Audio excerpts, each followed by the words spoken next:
Hey, hi, and we are off Tuesday, September 21st. Armani and Edwards, Woodward Sports Network. Thanks for hopping along on this rainy Tuesday. We're about to get hit with some rain, Braylon Edwards, but it's all good. I think it's a little carryover from last night in Lambeau Field, man. That second half rain, I think that's what we got today. It was pouring, man. How you doing today, big guy? I'm doing good. I'm doing good. And I watched the game. I had a chance to hang out. We got a chance to do O'Toole's yesterday with Riff 101 with Jade and Maz, and it was a good time, man. Good time, carryover. I just wish the game could have ended a little bit better for us. No doubt. Absolutely there. And we have a great guest in studio today, as we do each and every Tuesday, the great Stan Edwards alongside Tom Mazaway. Stan, how you doing, young man? I am fantastic, and it's so odd that every time I'm wandering down Woodward Avenue on Tuesday, I just get pulled in here. It's a magnet. Works out, yeah. We got a magnet. Hey, what are you doing today? You not doing anything? Why don't you come in and do another show?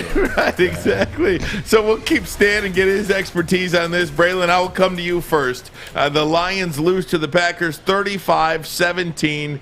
It was a tale of two halves, really. And, the big boys took over in the second half.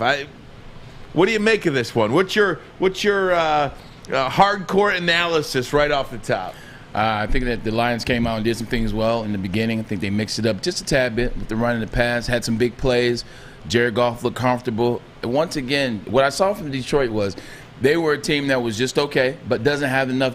They don't have enough firepower on offense. They don't have enough playmakers on defense. But Green Bay isn't that good as well. So what you saw in the first half is you saw a Green Bay team that has an MVP quarterback, that has perennial All-Stars and Pro Bowlers in Aaron Jones as well as Devontae Adams. You saw them just kind of just waiting and buying time and answering the bell and just kind of waiting for Detroit to stub their toe, because they looked really good in the beginning. But in that second half, what you saw was a team that didn't necessarily believe in themselves, and it was the one play, I think it was that, Aaron Rodgers gets the sack. It's 3rd and 12. They're coming back. The Lions are getting some momentum. They're thinking that things could go well for them. And then all of a sudden he throws a 51-yard pass to Devontae Adams. Like, they never flinched. They never flinched in the moment. Then they score a touchdown. And then you just didn't see them coming back. But in the first half, they look good. You see Penei Sewell shored up that left side once again, didn't allow a sack, allowed allowed Jared to get the ball in the end zone, put the ball there, take his time. But once again, it's just a team that doesn't have enough pieces to really beat the big boys. And I don't even think Green Bay is a big boy.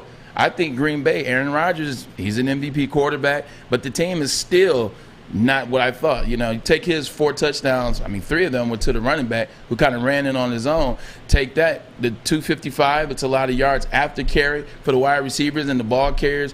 I take that with a grain of salt. I didn't think it was MVP stats. It was more so just an MVP player beating a less than an inferior team.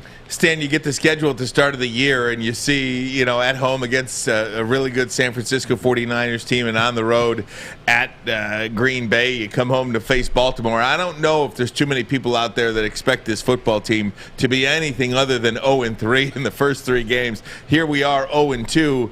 And last night's second half, you really got exposed a little bit there. What do you make of this one? Yeah, I don't know how much they got exposed. Time will tell. What it looks like is Dan Campbell and this regime does a magnificent job of preparing for what they have seen on tape. So what the teams have showed them, they come out prepared and they execute early in the game. What we're trying to find out now, for those of us who like to be prognosticators and analysts, is, at halftime, or somewhere in the second quarter, something happens to this organization where they're kind of, okay, now what do we do next? We didn't prepare for that, and they start to falter in the second half of games. It's interesting you say that, and Braylon, jump in on this. One of the things that I noticed that I'm trying to figure out, not anything that I noticed, just something that I've been trying to wrestle with. Was it that second half where they're outscored 21-0? Was it Dan Campbell and his coaching staff not being able to make the necessary adjustments against the Green Bay coaching staff? Or was it just that Green Bay has so much more talent than the Detroit Lions was the reason that they got outscored 21-0? This ought to be an interesting answer. Go ahead. Yeah. They are more talented in Green Bay right now. They have more experienced players. They have guys that have been there for 13-win seasons. They have guys that have been there in the NFC Championship. You have Aaron Rodgers. You have Devontae Adams. You have a coach in LaFleur that has had some success.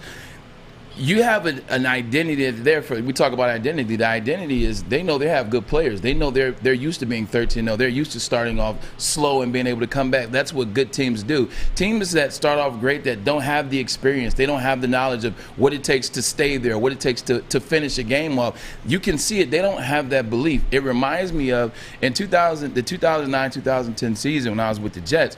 We played the Colts in the AFC Championship game. Now, going into the play before the half, we were up. I'm looking at the score right now. We were up 14-3. Okay, we get a fumble on the 30-yard line, and then we play for the field goal as opposed to trying to go another touchdown and be up 21-3. Play for a field goal with Brian Schottenheimer. We missed the field goal. Peyton Manning goes down the field and he shows you why he's the sheriff. He goes on the field in 35 seconds. So now we go in the locker room and the game is 17-10, 17-14. You would think we were losing this game, and we got the ball at the end of the half. The players just didn't have the belief that we can beat Peyton Manning. They didn't have the belief that we can beat the Indianapolis Colts. And you can see it. The coaches were scared. Like we talked about, it gets tight. It gets tight in those crunch moments, especially when you don't have the experience and the belief in yourself. That's similar to what I saw with the Detroit Lions. I like the things that they did. I like the things that they can be. You saw some players emerge. Quintez Cephas, he's becoming a player. You've liked him for a long time. I have. Penei Sewell, once again, he shored up that left side for Jared Goff, so he didn't have to worry about passes in the first half. But they just didn't have that belief. And you can tell that when the second half, they were just looking for a reason to oh, here's the old Detroit Lions. Oh, here's what I thought. And what happened was that 3rd and 12, they get the pass. And now you see the difference because now Jared Goff's back in his mind. And when you don't have enough confidence already, little things demolish what you're starting to build. You start to see fumbles, snaps, dropping pass, forces passes, or staring at Quintez Cephas as opposed to getting out open, wide out running back. So, yeah. Well, I don't know that I agree totally that there's a big difference in talent. Obviously, at quarterback, there's a huge gap between Aaron Rodgers and Devontae Adams, arguably the best receiver in the league, and Jared Goff and Devontae Adams, and Aaron Jones is a good running back. Yeah. But when you start to look at the opposite of Jerry Alexander, is one of the best cornerbacks in the game. Yeah. But you go to the other side, there's some liability at cornerback. You go to the pass rush, there's some liability there too. So I think there's some higher ranked players on Green Bay than Detroit, but there's not that many. So I don't know there's a huge talent gap overall. Yeah. I think there's enough talent on Detroit to play better than what they've been playing in the second half. Hey, the Packers didn't show me that they were the old Packers last night. I thought they were going to come in and smash the Lions. I picked them 38-20.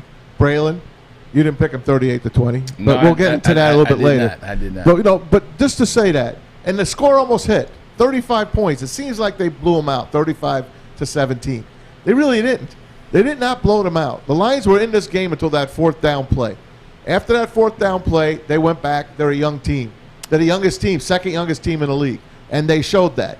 It didn't show me. The Packers don't show me anything yet. I'm not on that boat yet. Alex, let's see it. Here's the call that a lot of people believe was the turning point in the game. The Lions go for it on a 4th and 1 play. And I love the decision to go for it on 4th and 1. Love the decision. I have no idea what that play call was. Especially when you had Amon St. Brown wide open in the middle of the field. His eyes were locked on Cephas. It was almost like that was where the ball was going. It was going there. No matter what. And that was really the turning point in the game. And that 4th and 1 play that was a terrible play call. That's the game. Love the decision to go for it, but I mean, see it again. Amon St. Brown wide open in the middle of the field. Yeah, and that's what happens with quarterbacks when they're trying to find some consistency and some rhythm. You got to find a wide receiver that makes you comfortable. The tight end is one thing, but you need a wide receiver as well. And that Quintez Cephas has become that for Jared Goff. So in a crunch moment like this, Jared Goff, where's my guy? Where's the guy that scored a touchdown? Where's the guy that's been consistently catching the ball? They've been talking about him for the past throughout training camp. So he was focused in on him. I don't know if it's a bad play call as opposed to a bad play by Jared Goff. Because if he looks to the right and if he doesn't stay locked on, because he came out of the huddle, you can tell he went into the huddle, I'm going left. He got out of the huddle, I'm going left, and he never looked right. Yeah, but see, that's the difference between the good quarterbacks and the great ones. Because the name escapes me. The little fast wide receiver for Tampa Bay when Tom Brady went back. Scotty Miller. You start, and the camera slowly went on Tom Brady's eyes, He cocked back, looked downfield, and the last second he looked to. He trusted him. That was a very key moment. He's like, no, this guy's open. That's where the ball needs to go. Kyler Murray did that on Sunday on a 4th and 1. He threw a 45-yard pass to Christian Kirk on a 4th and 1, broke the game. Yeah. You know, it's one of those things too where if you don't get the play on 4th and 1 when you go incomplete and you turn the ball over on downs, you allow for the second guessing. And you look at the Lions' rushing attack last night: 19 carries, 108 yards, 5.7 a pop. Take that. I mean, how don't you give the ball to Jamal Williams behind Penei Sewell there or something? You know, I mean, it's just a play call, one play call. And if, Braylon, what you're saying is true, you know, going back to that time where you're playing the Jets against the Colts and you're trying to build up belief that you can actually win the game, and then things don't go your way within the game. And even though you had the lead at halftime, you didn't think you were going to win the game. Yeah. It's like almost as if play calls like that just deflate you. By the way, how the heck could you play that in front of me? How did you let me watch that Jet game again? I was a Rex Ryan. I loved Rex Ryan. How the heck did you play that? Who you telling, man? That was still to this day. God. I think the big thing is they abandoned the pass. Abandoned the run last week against the 49ers because they had to. They got down too far. They had to pass the ball, and they did pass the ball. I think in this game they got down, but they didn't have to abandon the run. They still should have tried to run the ball. They still tried to force them. Like Jamal Williams was running the ball well. Like he was running the ball well with some steps. So was Swift, man. Swift looked good last night. And you see with Swift, look, you see the jump that we just showed you guys. He jumps over we the can DB. show it again. That's how good it is. Like that lets you know. Like look at this. That lets you know. He was doing this at Georgia too, in Athens down there. But it lets you know he's healthy. It lets you know he's ready. We got to get him more involved in the play call. But don't abandon the run. The running works for you. Your quarterback was your leading rusher yesterday, and it shouldn't be like that. Let's talk more about Dan Campbell, guys, because he said something after the game that I was like, really? Seriously? And I've got some points here to back it up. We'll do all that next. Dan Edwards in the house, Tom Mazaway in the house. So is Braylon Edwards. This is Armani and Edwards. Woodward Sports, the bottom line. Fellas, football season is here. It's time to make your grooming experience easy like Sunday morning. Get to Lady Jane's Haircuts for Men. Walk in, relax, watch your favorite team play, and before you know it, your hair will be game ready. Get to Lady Jane's, open 10 to 8, 7 days a week. Walk in anytime. It's wicked awesome. Make sure you download the Woodward Sports app in the App Store and the Google Play Store today. Take Woodward Sports with you wherever you go and listen live on your phone or mobile device.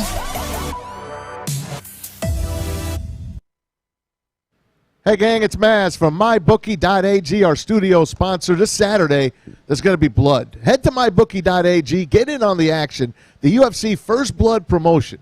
When any fighter on the main card bleeds, you win. Even you, Stan. You'll even win. The second you see blood, you get paid. With this bet centered around the 5 main card bouts, including 2 title fights, you know the Octagon will not stay dry for long. Take advantage of it. Easy money at MyBookie.ag. Head to MyBookie now. Use the promo code Woodward. Start off with a double deposit bonus. That's promo code Woodward to double your money. So you can double your winnings with MyBookie. And that's not all. If you deposit now, you get a free entry into the MyBookie $50,000 NFL Survivor Pool. I had the Browns last week, so I'm still alive. That's a double deposit bonus, free money on UFC, and a free shot at $50K. Bet anything, anytime, anywhere with MyBookie. Gambling problem? Call Michigan Problem Gambling Helpline, 888-223-3044.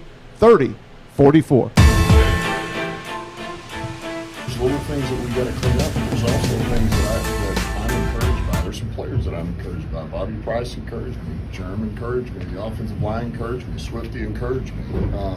There's a number of guys, and so I see improvement in areas, but certainly not enough. I mean, when you play a team like this, you can't have the mistakes that we had. So, yeah, we got to clean some of this stuff up. They got us a little bit. However, they didn't rush for over 100 yards.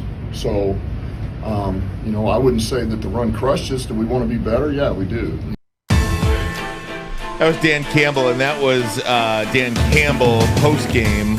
That was not the post game that I was thinking it was. I know which one you're talking about. But after the game, Dan Campbell blame game blamed the offense for losing that game last night and said the offense has to score more points than 17, and I understand that.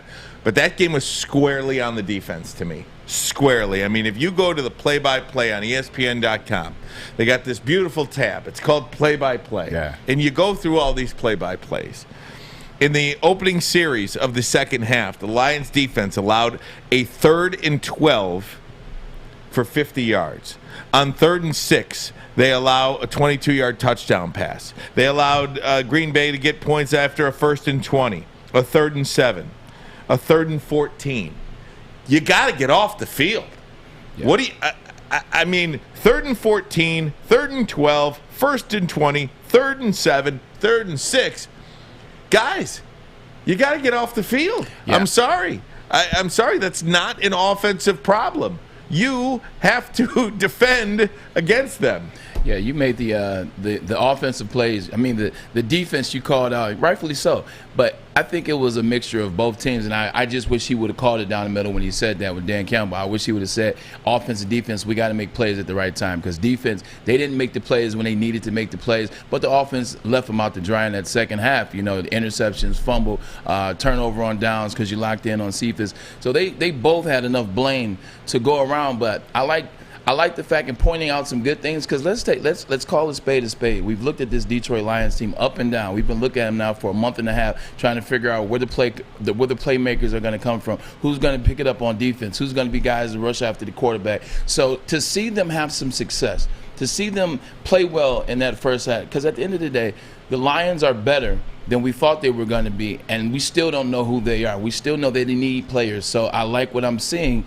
And the Green Bay Packers, they aren't as good as we thought they would. They're not as good as we thought they would be going into the season. Meanwhile, Aaron Rodgers is just Aaron Rodgers. So you got beat by a team that was waiting for you to mess up and make a miscue, and that's what they did in the second half, offense and defense, not just offense, not just defense. Yeah, Ryan, just thinking about those stats you just gave, a good management, front office, coaching staff will always yearly spend money on their defense and offensive line. Mm-hmm. You have to always upgrade at every position at defense every year. On offense, you got to upgrade your offensive line every year. You can't upgrade at quarterback every year. You got to make good decisions there. There are so many good second and third wide receivers that are either walking the street or on other teams where their contract is becoming available, and you can get them for pennies on the dollar. So you don't have to spend a lot of money on your offense yearly. On your defense and offensive line, every year you have to do that. And if you do that correctly, you won't have the kind of stat that you just read off. Yeah. Maz, this thing defensively last night, I mean, again, what is it, 8 straight games now that the Lions have allowed 31 plus score points. 17. Well, we were talking about in the pick segment last night, because the over-under was 48 and a half. And I said, do you believe that the Lions will allow 31 or more points? Yes. And the answer is yes. They've done that in 8 straight games. So basically it came down to, do you believe that the Lions have the ability to score 17 points? Put it on the head. What did they do? I mean, it was easy money. They scored exactly 17. I mean, that's what, in case you wanted to bet on the game. Yeah. Of course. I mean, I preface it with that. I don't want to. Exactly. Right. I've been there and I've done that. And I know that the games like last night don't happen very often. But again, defensively, this team is terrible. And Braylon, I will say this. Jared Goff has to be the quarterback for this team moving forward. He absolutely has to be the quarterback for the Detroit Lions next year and for years to come, and I'll tell you why. Defensively, they're so bad. They lack so much talent. They have to take those 2 first-round picks that they get next year, and granted, they're probably not going to be in the top 3 or 4 picks. Probably going to be somewhere from 5 or 6 to 12. No, the Lions will be top 3. The Rams pick that they get will be bottom 3.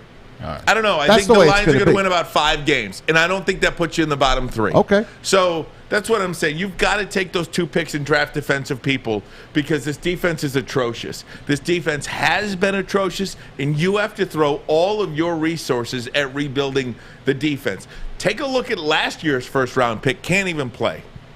3rd overall pick. That's a sin. That is going to kill you. It has killed you. However, that I don't even know how to pronounce his name. The Him. Him.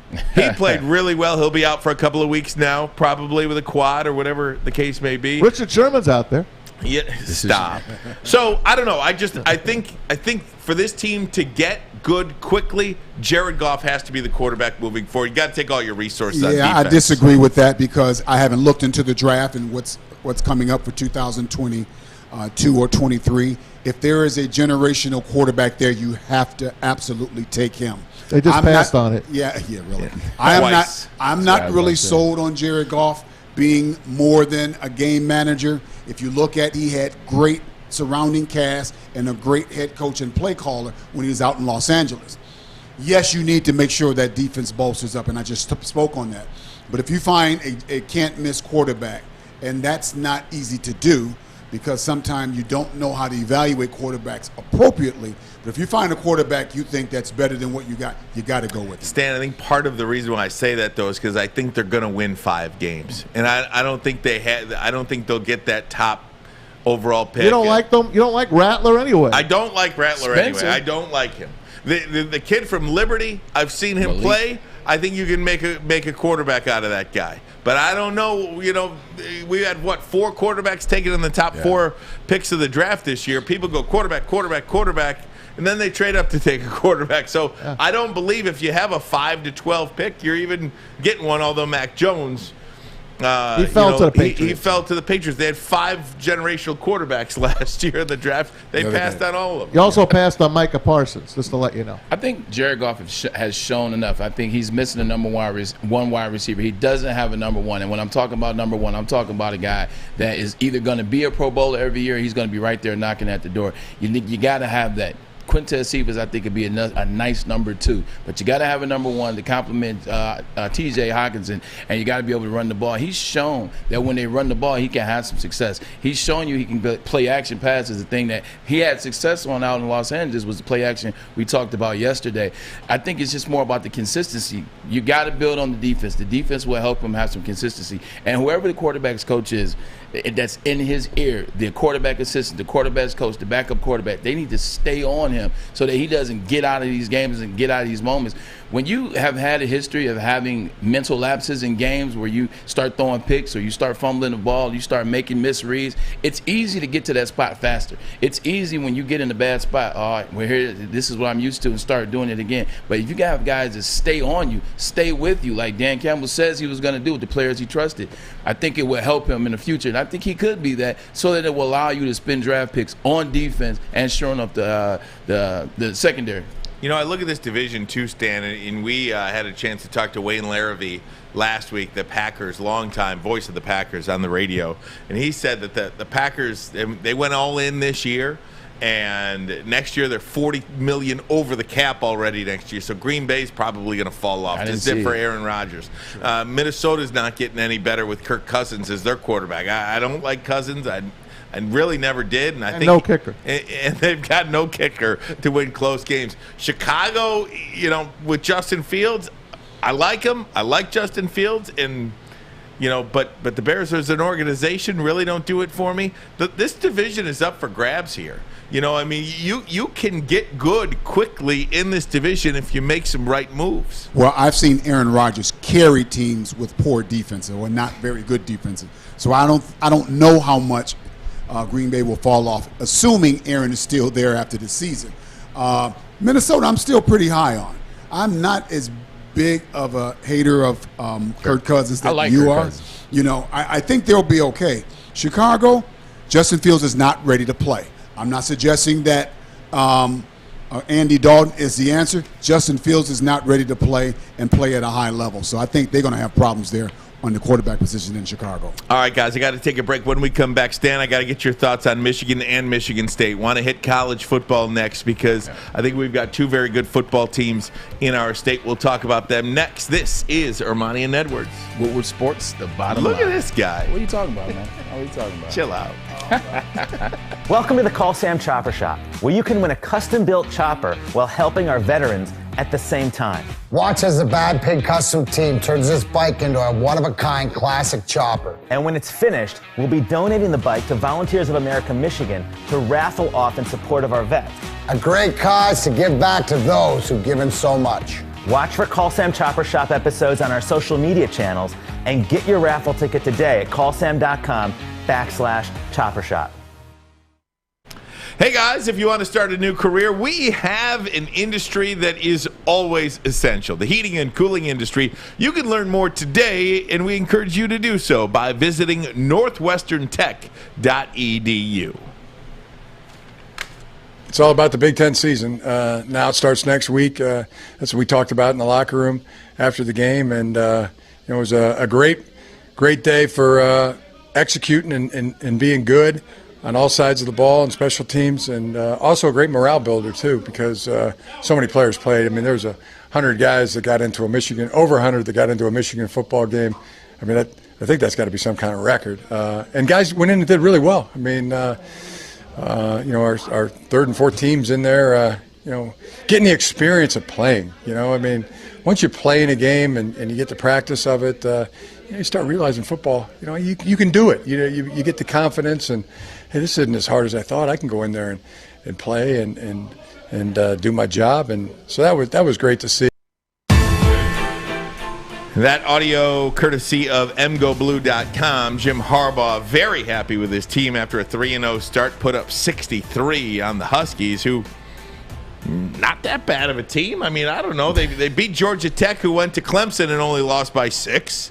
That process of elimination. I mean, do you like the old if game? Do you like that? Do you like that analogy? How about Western Michigan? Western Michigan goes to ACC country and beats Pitt 44-41. I mean, I'm just. By the way, Tim Lester, the head coach, out with COVID for this week. Look at that. So Stan, I come to you. Michigan State. We'll start with the Wolverines. Your big picture take after 3 games.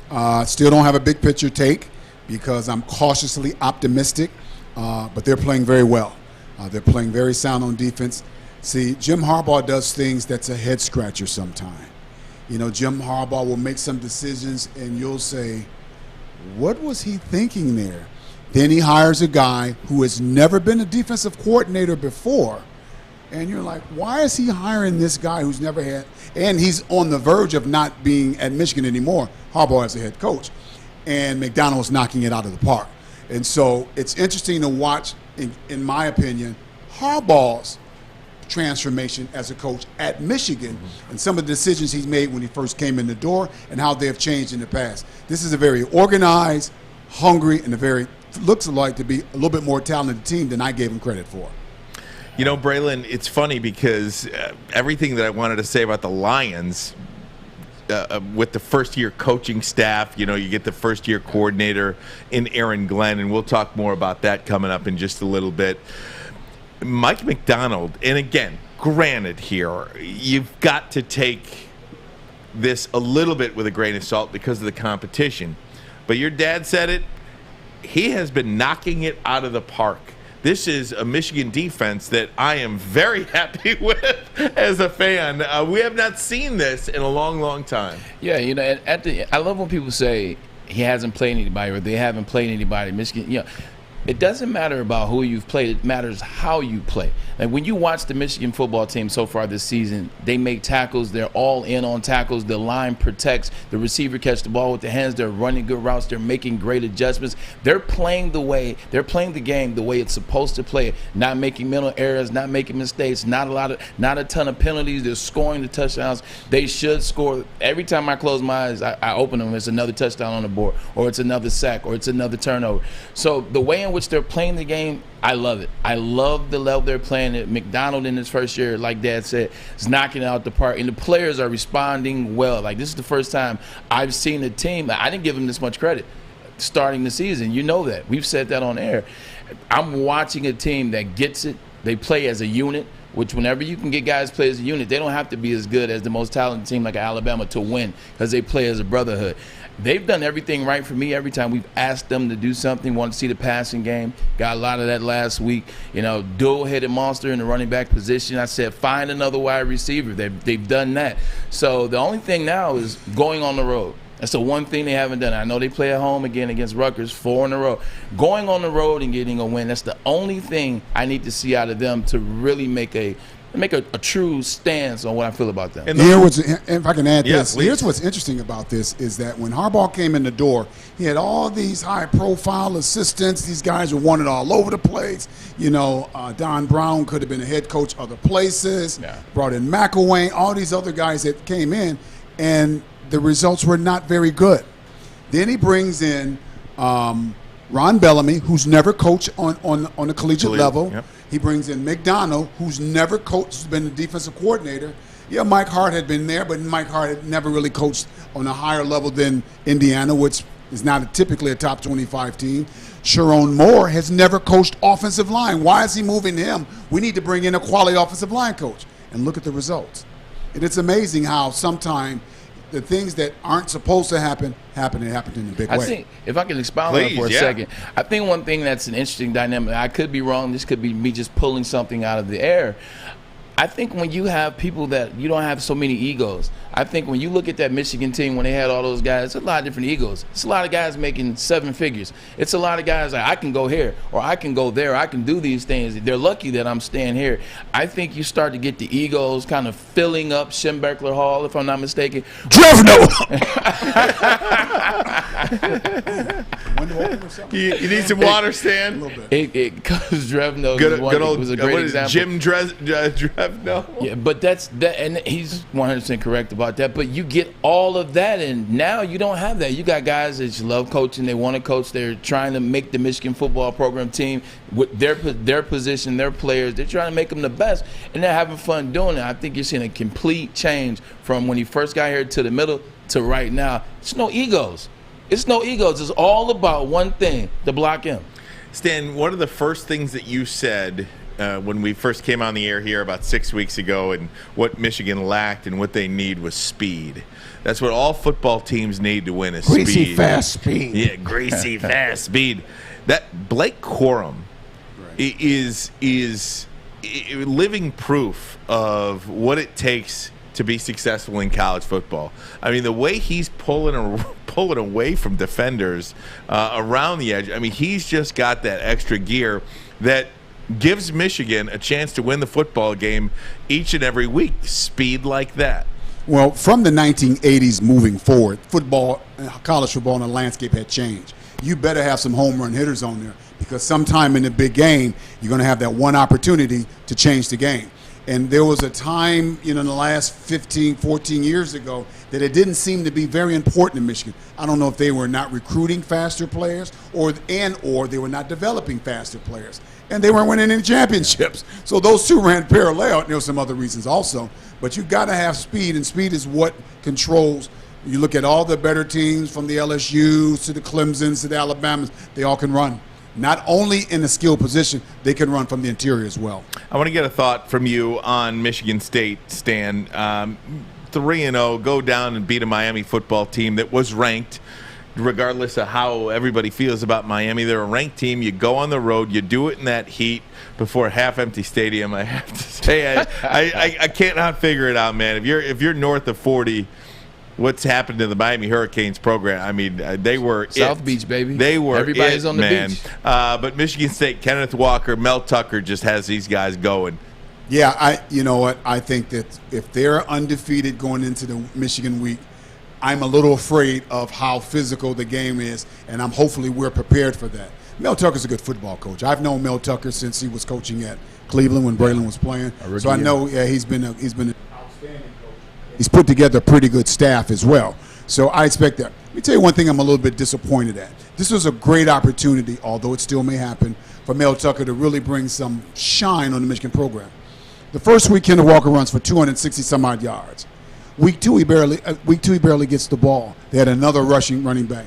You get him in the Heisman conversation early, and now people are talking about you from a brand standpoint on and off. You cannot avoid that if you're not a perennial top 10 program. When you have somebody that everybody's going to have their name on the tip of their tongue based on his performance, you got to ride that. Now, he's played well. He got over 100 yards against Miami. Yeah. But in week 2, he didn't carry the ball a lot, and I'm a little disappointed. He may have been hurt, but I thought he should have had another 150, 200-yard game in week 2. He's as good as anybody in the Heisman talk right now, that kid. That kid's the real deal. I don't know what Wake Forest was doing with him. No wonder they're a drag. They're the dregs of the ACC all these years. How do you not find room for that guy? Yeah, it happens like that sometimes. Yeah. I remember Oklahoma. I remember Ohio State had the running back that they got from Oklahoma a couple of years ago that actually had a great career for Ohio State in those 2 games. Sometimes it's just something happens along the way. Be it you get into it with a coach, you get into it with a player. It could be a girlfriend, it could be a professor, it could be whatever. Something turns you off mentally on a program, and maybe it's you. Maybe you're just effing up, and you need to change a landscape. And well, Kenneth Walker III, he finally changed the landscape. I'll tell you that. Each team, Michigan and Michigan State, plays one game before they play each other. Right. Michigan has to play at Wisconsin, and they don't look very good now. But I think Michigan State, does have a tough one on the road against Indiana. Well, this week MSU is a 4.5-point favorite over Nebraska in East Lansing. That's it. That's it. And Michigan is now a 20.5-point favorite over Rutgers, who lost a couple of cornerbacks already. And so they're down 2 cornerbacks. Stan thinks that it's playing games. I think something's funny going on. Losing, just so happened to lose 2 starters, at least one of them a starter, before the Michigan game. How does that happen? I mean, they got arrested, these 2 starters. Rutgers loses 2 cornerbacks. By the university police, by the way. Yeah, something doesn't smell right. They still have a university police? University police arrest these guys for a paintball gun incident. Yeah, I'm not completely. I don't know. I don't understand it. I don't understand it. But yeah, the landscape of the Big Ten is still interesting, though. Like, I just want to throw out a date for you guys. This is what you call a Big Ten date. Circle your calendars. October 30th. Just circle that calendar day. October 30th. On October 30th, Iowa plays Wisconsin, which is the Battle of the West, because Iowa is arguably the best team in the Big Ten. Like what they did to Iowa State, what they've done so far this year. Schedule. Consistent, and they have an easy schedule, so they knocked them out. They got Wisconsin the 30th. U of M has Michigan State. Could be the battle of 2 more undefeated teams. And then Penn State goes against Ohio State, which could be the battle of 2 more undefeated teams. Wisconsin has a loss. That day in the Big Ten is going to be an amazing day because it's going to set it apart. It's going to tell you who's playing in the West, who's playing in the East, I think. That's fantastic stuff. All right, Stan, we appreciate you, my friend, as always. We still need to come up with a name for it. I like Tuesdays with Stan, but somebody else wrote a book like that, Tuesdays with Maury, I believe, but Tuesdays with Stan will do. I will go back out and start wandering up Woodward Avenue again. Let me know what it looks like over there, all right? I will. All right, thanks. Stan Edwards is great. We're going to jump back into some NFL talk when we come back, guys. Monday night with the Mannings. I gave it another shot last night. It was actually really interesting. Going to share some of those thoughts. We'll do that next. Armani and Edwards. Woodward Sports, the bottom line. With Stan the Man Edwards. You know why realtors love using Hall Financial as a lender? Because of our commitment to speed and service. We have nearly 4,000 5-star reviews already. Call today, 248-308-5000, or go to callhallfirst.com. Make sure you download the Woodward Sports app in the App Store and the Google Play Store today. Take Woodward Sports with you wherever you go and listen live on your phone or mobile device.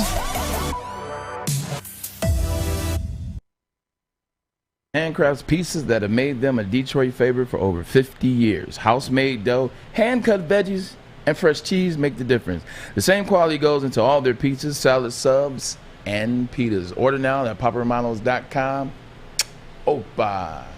You like that, huh? Hey, man, I got to say the Opa. It's not even in the read. I just added Opa. I just added it. Well, you're talking about that Greek pizza. Why not, right? Hey, man. They told me not to talk about it, but I'm going to just order it. I'm going to just keep it on the low. There you go. All right, guys. So we talked about this last week, this Eli Manning, Peyton Manning alternate broadcast on ESPN2. I was waiting that Pops by. Oh, yeah, absolutely. Love Pops. The alternate broadcast on ESPN2 with Peyton and Eli. Last week I turned it off. I just thought it was silly. I thought it was too gimmicky. This week I said I was going to give it another shot. And there were parts that I really enjoyed when Peyton and Eli just sit there and talk about the game, I'm in. It's actually really good stuff. When they do the interviews, they had Gronk last night, they had Brett Favre last night, and those things are fine, but it takes away from the game. Like, I just want them to talk about the game instead of all that other stuff. But yeah, it's kind of like ours. Like our first show, like you have to find your rhythm. Like, this is the first time you've seen something like this. So for them, I think they're probably trying to find the rhythm, what works. They had individuals like yourself giving great critique and saying, well, more smaller doses and watch the game. And I think they'll find their rhythm and they'll get even better. One of the play calls last night, one of the interesting cuts that we found, this is Peyton and Eli talking about one of the Lions' play calls. I believe this is not the fourth down call. This is right before the first touchdown. Yes, right before the first touchdown. A little play action shot here for a touchdown. Lions to go up early.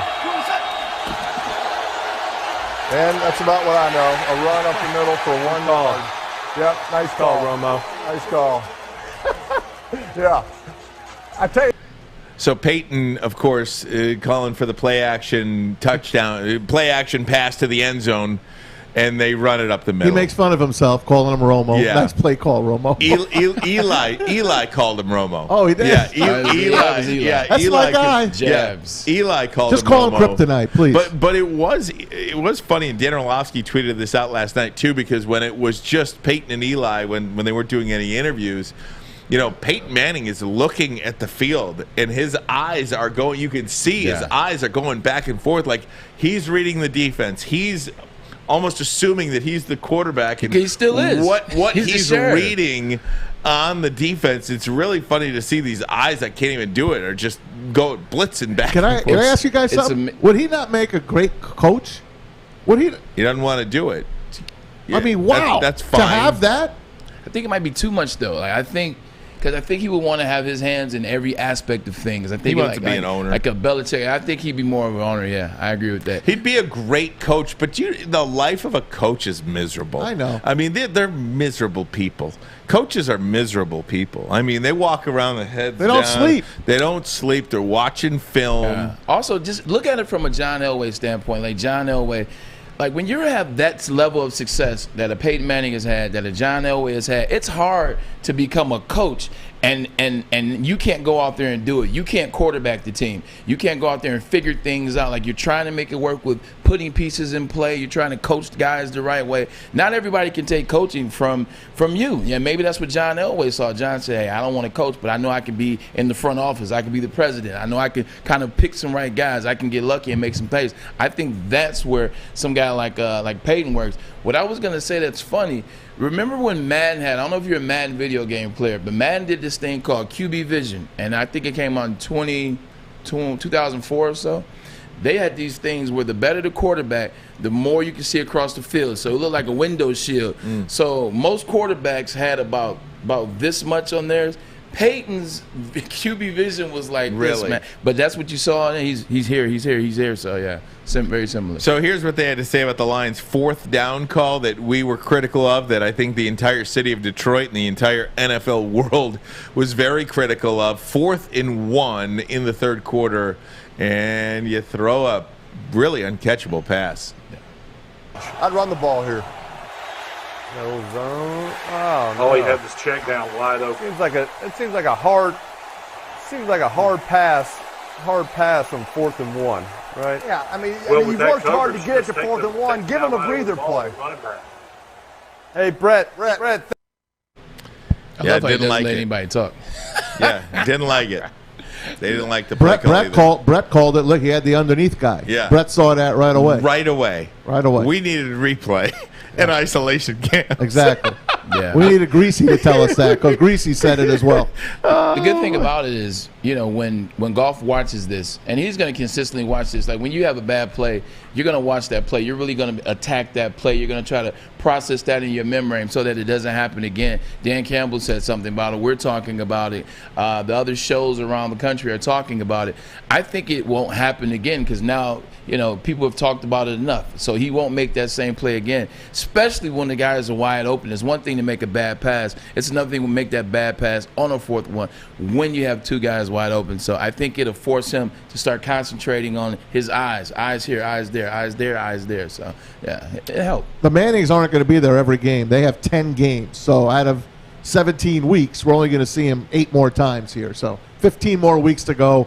We'll see them 8 more times. I think that's appropriate, too. You know, I mean, we might miss him when they're not there. Yeah, I mean, do you need to see him every week? It depends if the game's a laugher or not, too. Right. They're almost on standby if the game is really just comic relief. If you get Carolina and Houston, like the poor NFL Network gets this Thursday, that's tough. then it might be good to have the Mannings for that one. It's unacceptable to have those teams play. Although I am interested to see Carolina. Carolina could be a good team this year. They could be a playoff team this year, Carolina Panthers. They are a good team. Yeah. And Sam looks great, Sam Darnold. Matt Rule.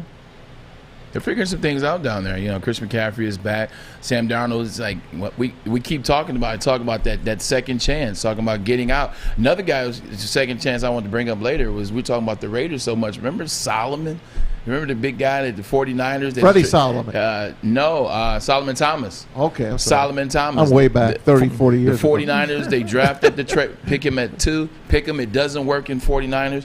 He gets traded to Raiders this offseason, and he's having a heck of a season. Similar, sometimes you just need a new start, new fresh start, and that's what you're getting right now out of Sam Darnold. I want to play this other cut for you from the Mannings. This is getting a lot of play today. They had Gronk on last night, Rob Gronkowski, and Gronk doesn't watch much videotape, so here he is. Well, first off, my teammate Cam Bray just asked me the other day. He goes, Rob, I have a serious question. He goes, do you ever watch film? And I said, no, I don't. I just run by guys. If I'm feeling good, I'm feeling good. And then he went on to say, and honestly, he's like, Brady watches like 20 hours a day. So if I got a question, I just go ask him. He crams with Brady. I just can't believe it. And because you've heard Brady talk about how astute Rob Gronkowski is, which actually it seems like he wouldn't be. It seems like this would be true. But I just find it to be something fun for the show because you can't tell me that a player that had the success that he had on a Bill Belichick coach team did not watch film, did not know the coverages. If you don't watch film, you don't know coverage. If you don't know coverage, you don't know the integrity of a play. You don't know where you should be. You don't know where that zone is. So I think you got to take it with a grain of salt. I think it was fun for the Manning show. But that man knows his football, and he knows where the spots are. Now, he does a lot of man-to-man stuff works for him. But a lot of his catches that you've seen in Tampa, they're not man-to-man catches. A lot of that stuff is underneath routes. He's coming from one side. He's stopping in the zone. He's reading the zones, the 5 zone holes well in the red zone. That Joker knows his film, man. Like, don't let him fool you. I think he's doing that so the DBs out there, like, oh, he doesn't watch film. He plays dumb. He plays the dummy well. I would Yet love he's to know. very smart. Exactly. I would love to know how the conversation goes between Tom Brady and Rob Gronkowski. Get over it. In the last year they were together in New England, where Gronk is like, I need a break. I can't play next year. Sorry, Tom. And Tom's like, okay. I'm going to go somewhere else. I'm going to finish out my deal this year, and I'm going to go somewhere else next year. Come back. We'll do this again. Wow. Like, I envision it being a long-term conversation. Like, this was a plan all along for Gronk to get his body right, for Gronk to get his mind right. I will almost go so far as to say that Tom suggested it, and he suggested it after. Remember when they were going to trade him to Detroit Lions, and when that all came out, like that was real. Like they were trying to trade him. All those injuries to the elbow, the knees, and things of that nature. They try to get away from players before players get away from them. I think that thing was a sour deal. They come back. He ends up winning the Super Bowl that following season. They beat the Rams, and then he retired. I guarantee you, Brady said, "Hey, look, take a break, because I'm gonna make a move." I'm telling you. Take a break. I'm gonna make a move, and look what happened. I'm starting to not hate those guys as much. They're just. How could aren't they you? so fun? I mean, aren't they so fun to be involved with? Brady and Gronky or whatever they call it, deal they do. How about that commercial they do with the bad cell phone reception? Yeah. And it turns out I'm going to retire. Forget it. Don't worry about it. Before you know it, they're playing in Tampa Bay together at a press conference. So fun. I just love them. Creativeness behind that thought process was a good one. And Ryan's 17-0 or 20-0. I really believe it. Maybe they lose one game. I don't think so. I don't think they do. And we can get more into that as the season goes on. That's the only thing left for Tom Brady to do in his career. I think go unbeaten, a complete unbeaten season. I got to take a break. We can continue this. We can. I was excited, man. You cut me off. We can continue. Remember what you were going to say. Yeah, remember what you were going to say. We can continue this next, and we got to do, man, chill out. Woodward Sports, the bottom line. Yes, sir. I'm looking to bring on another HVAC tech right now. We are recruiting 5 to 10 techs a month. We're looking to grow and expand. Every new tech we hire is from Northwestern Tech. The hands-on training is fantastic. They're always my first call. We love hiring Northwestern Tech grads. They come out trained and ready to work. Our program is only 10.5 months, and our next classes are starting soon. So why wait? I'm looking to hire a graduate of Northwestern Tech. Northwestern Tech. Northwestern Tech. Northwestern Tech. Hey, gang, it's Maz for Legacy Partners Insurance. Nobody wants to shop for insurance, yet we all need it. We need a good company, a local company that knows the local insurance market. That's Legacy Partners Insurance. They're an independent agent, so they get the carriers to fight over you. In other words, you're going to get a good deal and the best coverage. For your personal shopping, they shop between 7 and 10 carriers, and for your business, over 50 carriers for your commercial business. They've been doing it for over 100 years, so they know what they're doing. Give them a try. Doesn't cost you a penny. 586-209-4106, or go online to Woodward Sports, to legacypartnersins.com/Woodward Sports. Fill out the information. Someone will get back with you and start saving you money. It might save hundreds or thousands of dollars per year. I know many people that have done it. Legacy Partners Insurance, tell them Woodward Sports sent you. You're very good at that, Maz. You're very good. I know, at right? That. It's the truth. I know. That's why I said you're very good at that. Thank you. Fantastic. Did you remember what you were going to say? I forgot. I forgot. It was Gronk and Brady. Gronk and Brady in a conversation. Yeah, we were talking about the Rams and them retiring. I don't know. 17-0, 20-0. There it is, 17-0. We were talking about Tampa. I think the reason why they could go, now I'm starting to buy into that, is barring no injury. You see the Chiefs are really good. They're really young. They're really talented. They're high power. Have some issues at defense to a certain extent. You're starting to see that. But I think the difference is when you look at Tampa's full team, they're a team having fun together. Just like we talked about with Michigan State, just like we talked about with Michigan. They're having fun together, man. It's like the defense is playing as one. They all came back. Some of them took less money to come back. Most of them took most less of them money. offense. They're a juggernaut. They're a juggernaut, but that acts like high school kids playing varsity football. Like when you watch it, it's like, how the hell is somebody going to beat that? Then you got Tom Brady at the helm of that juggernaut. How the hell is somebody going to beat them? Braylon, I'll say it before. Sorry, Brian. No. They're playing with house money. They have nothing to lose. They already won their championship. Yeah. They returned all 22 starters. For the first time in the history of the game. How do you bet against them? How do you bet against them? That's really my point. For the first time in the history of the game, a Super Bowl champion returns all 22 guys. And the only reason they do that is so that they can do something special. Well, what's special? Somebody wins the Super Bowl every single year. Well, let's go out and be 20-0. Yeah. And that's the only thing that Tom Brady does not have on his resume. He's got the 16-0, but they say the 18-1. He always talks about. He always says he would give back 2 rings, and you are dead on, spot on with this, because he always talks about it every time it's ring ceremony time. He always says, "I would gladly give up 2 rings for that undefeated ring." Listen to these next 2 games, though. Okay. We say this, but listen. Yep. At the Rams. Yep. Fine. Yeah, that's fine. At the Patriots. The return to New England. I know. That's going to be a there is, but here's the deal. There's nothing that Bill Belichick. You know how Bill Belichick got Sam Darnold to throw 4 interceptions? You know, the rookie quarterback ghosts out there with Darnold, and then 4 interceptions with Zach Wilson. Zach Wilson. There is not one thing after 20 years together that Bill Belichick could do to outsmart Tom Brady. I got one. What if he Jedi mind tricks him, gives him a big hug, tells him he misses him? Jedi mind trick, well, baby. that might do it, Braylon. That might do it. Jedi mind trick. Do you think? I'm just saying. I know it's not the old Patriots. I know that. I'm just saying they're playing in Foxborough. First of all, how much is a ticket to that game? How much is a ticket going to be to that game? Big money. $1,000? Bigly. How big is the reception going to be for Tom Brady. Huge. Because they know he was forced out. They know he wanted to be there forever, and then you start to see the moves they made. They drafted Garoppolo and a bunch of moves. We'll have to get into them all. That reception is going to be it's going to be ridiculous. They might boo Belichick that game. They'll have a great video, and they'll probably maybe even have a Super Bowl trophies out there. They'll have something. They're classy. Crafts are crafty. I mean, crafty and classy. This is a guy. This is a guy that says he wants to play till 50 now. He said he could. At first it was 45.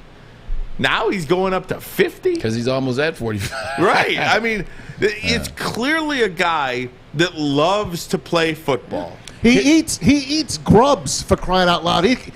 Whatever he's doing is working. But here's the one thing that benefits Tom Brady, and it's allow him to play until he's 44. I actually heard this earlier, maybe yesterday, and I thought about it. I said, it's a lot of truth to that.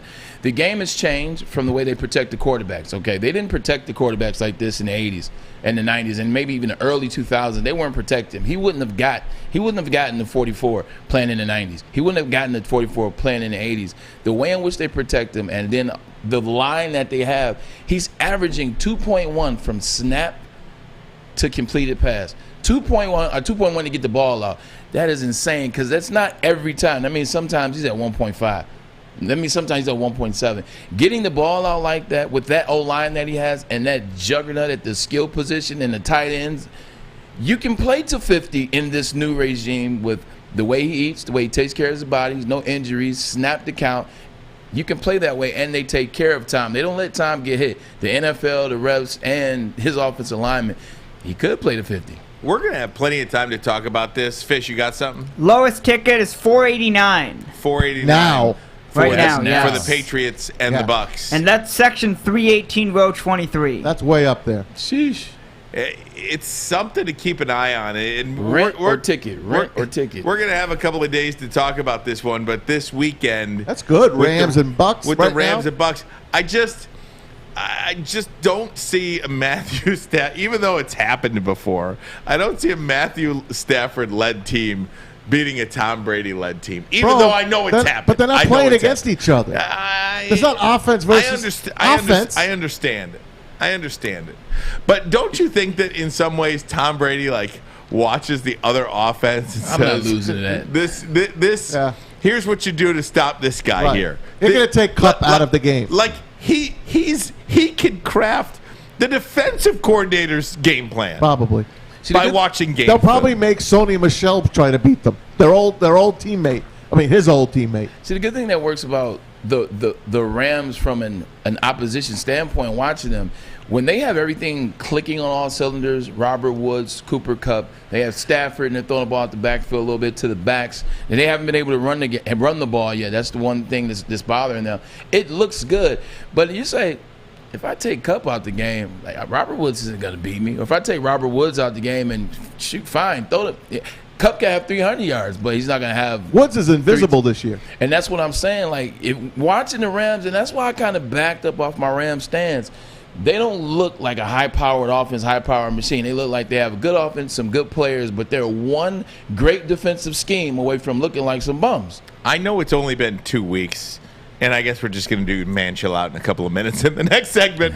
But I know it's only been a couple of weeks. But if you look at the NFL this year, this really does seem to be a haves and a have-nots kind of league now. There's very few teams in the middle. There's some really good teams, I feel like. You think so? I do. I think the opposite of that. I think everybody's just. Everybody there's 5 good teams and everybody else is just kind of well, sure, I guess. Okay, I see what you're saying. Maybe I'm saying it wrong. But there's 5-6 good teams and that's it. It's everybody else. Hey, we've said it, college football this year. Anybody could beat anybody. I think the NFL right now, anybody could beat anybody. I don't think so. The Bucks. I don't think so. Except the Buccaneers. I think you've got the Tampa Bay Buccaneers in the NFC, and you've got the Chiefs, who just lost to Baltimore. But a team you counted out. Yes, I didn't count out the Chiefs. No, the Ravens. The Ravens, and I think you have to start paying attention to the Raiders.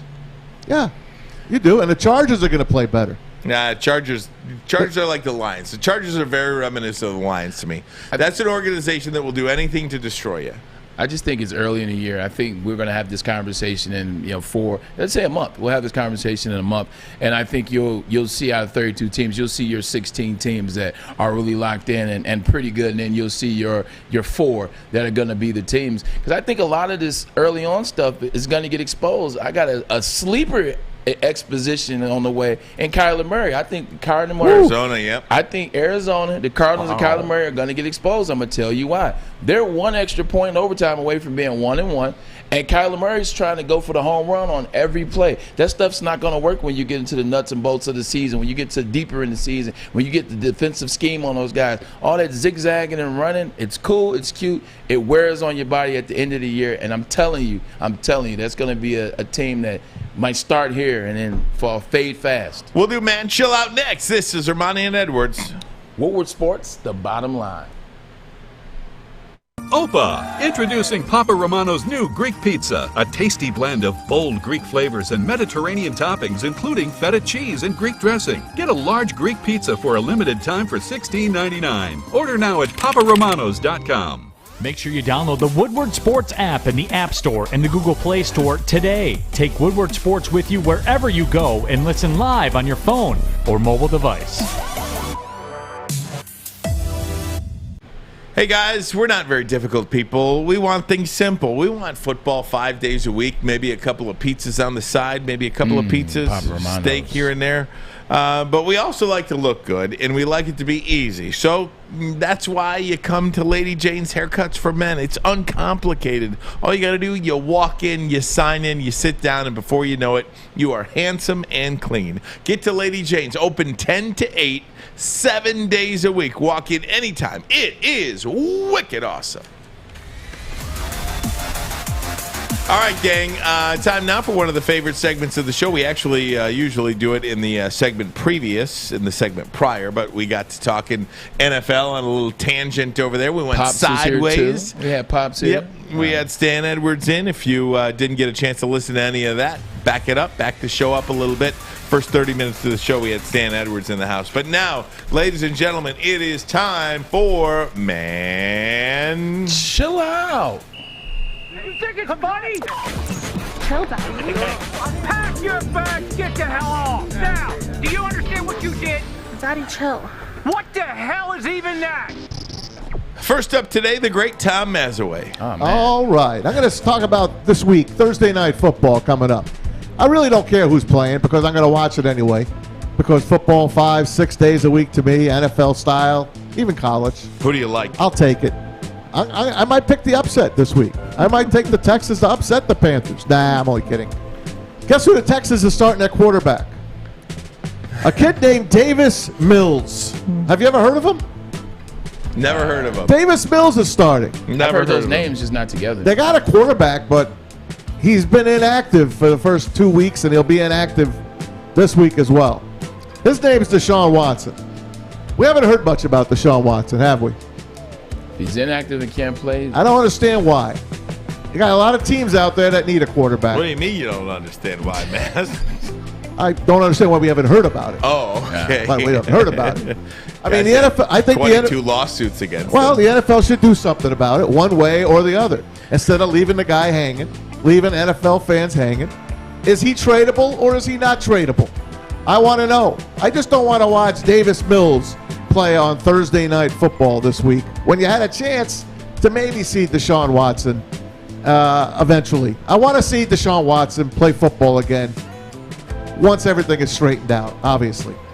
But I want to say, NFL, just get something done here one way or the other. If you're going to suspend them, suspend them.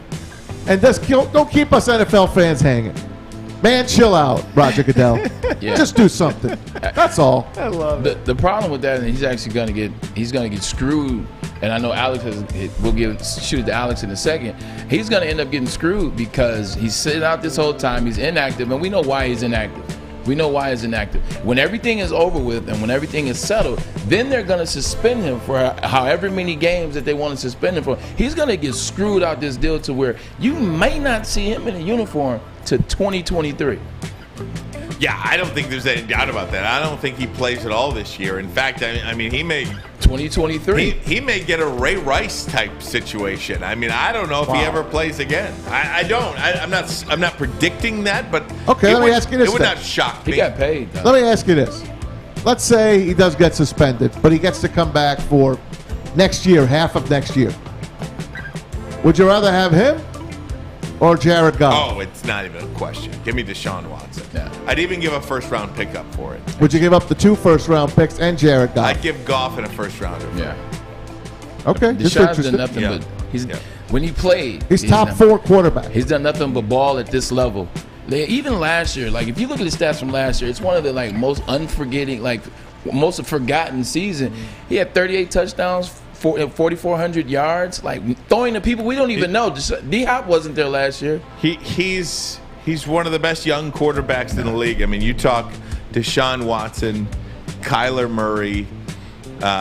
He's over Kyler Murray. Justin Herbert, Tom Brady. Considering his trajectory, you would be right about him being a young quarterback. ESPN had this tweet up, and I wish I sent it to you. Yeah, I wish I could find it now, but it was an Instagram. Man, oh man, I wish I planned on using it. Well, while you look for it, I'll do my man chill out. Wait, You try to find here it is. I found it. I found it. So here's this ESPN. The league all of a sudden full of great young quarterbacks that are going to dominate for the next decade. Kyler Murray, Patrick Mahomes, Justin Herbert, Tom Brady. I mean, how great is that? How great is that? Alex, did you have something to say about the... I know why Maz wants Deshaun Watson to come back so bad. Why is that? In our Woodward Sports Fantasy Football League, Maz chose Deshaun Watson with his very last draft pick, and he is currently sitting on his bench, which I can't really blame him too much for because in a separate league, I also drafted Deshaun Watson with my last pick, so I'm kind of in the same boat as Maz. It has absolutely nothing to do with it. Nothing. Yes, Zero. it does. No, it doesn't. I have Lamar Jackson. I think it does, Mass. I have Lamar Jackson. He doesn't pass for me yards. Not many points. Oh, please. It's fantasy football. I don't want to watch for fantasy football. I'm over fantasy football. I just do it for the teams. How are you over fantasy because I do it because everyone asks me. I don't say no. I do it for the camaraderie. I hardly even check my scores. You know that's a lie, man. I know it's a lie. I was like, what?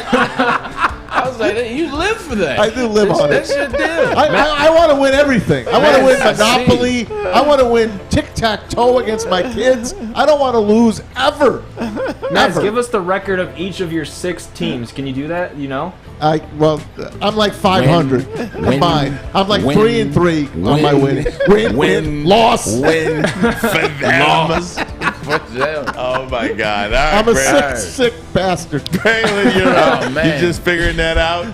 Braylon, you're up. All right. Yesterday, there was an individual that came on this very show and was talking about the Monday Night Football game against the Detroit Lions, or the Detroit Lions versus the Green Bay Packers in Lambeau. He actually had a bold prediction. I want you to check this clip out right now. Check this guy out yesterday. Lions 27, Packers 24. Ooh-wee. Lions 27, Packers 24. Yeah, so my man Chill Out is that guy in the red shirt, also known. Oh, it's a good looking shirt. Who is that guy? I don't know him. That is Braylon Edwards. I'm going to have to use myself in this. Despite knowing Aaron Rodgers was 8-0 after losing a game, despite knowing in that 8-0, he was 20 touchdowns in that 8-0, despite knowing they always beat the Lions in the first game of the season in their series, despite knowing the Lions were a team that was still trying to figure things out, trying to get more talent on their team and learning their identity and gaining experience. Despite knowing all of that, I still made the bold prediction that the Lions would beat the Green Bay Packers because I'm starting to be a homer now. I'm back home. I'm on the Woodward Sports Network show with Ryan Hermione and Maz and Fish and Alex, and I'm loving Detroit, and I'm hanging out downtown, and I see Dan Campbell and the rah-rah. I'm turning into that guy, and I'm all in on the Lions, 27-24. Man, chill out. This is still Aaron Rodgers. This is still the Detroit Lions that doesn't know who they are yet, that's trying to get better. We know Aaron Rodgers told us something 8 years ago, and I've said it, and I guess I didn't pay attention to it. RELAX, relax. Even though the Green Bay Packers didn't look head and shoulders above the Detroit Lions, and they actually don't even look like a front runner to be in an NFC Championship game, they still are the Green Bay Packers, and they still have arguably the best quarterback next to Tom Brady, next to Drew Brees in the last 12, 15 years. I got to, man, chill out on myself, man, so I'll let you guys down. Man, chill out. I'm going hard in the paint on the Detroit Lions for the rest of the season. I'm not drinking any more Kool-Aid. That had to be a first time ever where you, man, chill out yourself. Chill out. You got to do it. You got to hold yourself accountable. So. You should have seen me on Twitter last night. I mean, I'm tweeting out there. I'm like, Lions are going to win the division. See, because I set you up. I set you up during the show. Aaron Rodgers is done. He ain't having no fun out there. So funny. People get bad. People take that stuff seriously. They don't know how sarcastic you are. Yeah. I mean, they got no idea. We can talk about that too another. Plus, you were gassed. Yeah, gassed yesterday. Gassed. How many hours? Maz looks at me. It's like the last. Me. Maz looked at me, and we talked about this too. Maz looked at me in the like 10 minutes ago the pregame show. He's like, 20. He's all serious, like, how you doing? And I looked at him. I said, gassed. I'm done. I got nothing left. Bail me out. Every time they're asking Kenny, they're like, hey, we'll get Kenny to do another one. Like, Maz is looking like, another one? 20 minutes, me and Ryan are like, yeah, let's do some more. Gassed. All right, guys, here's mine, okay?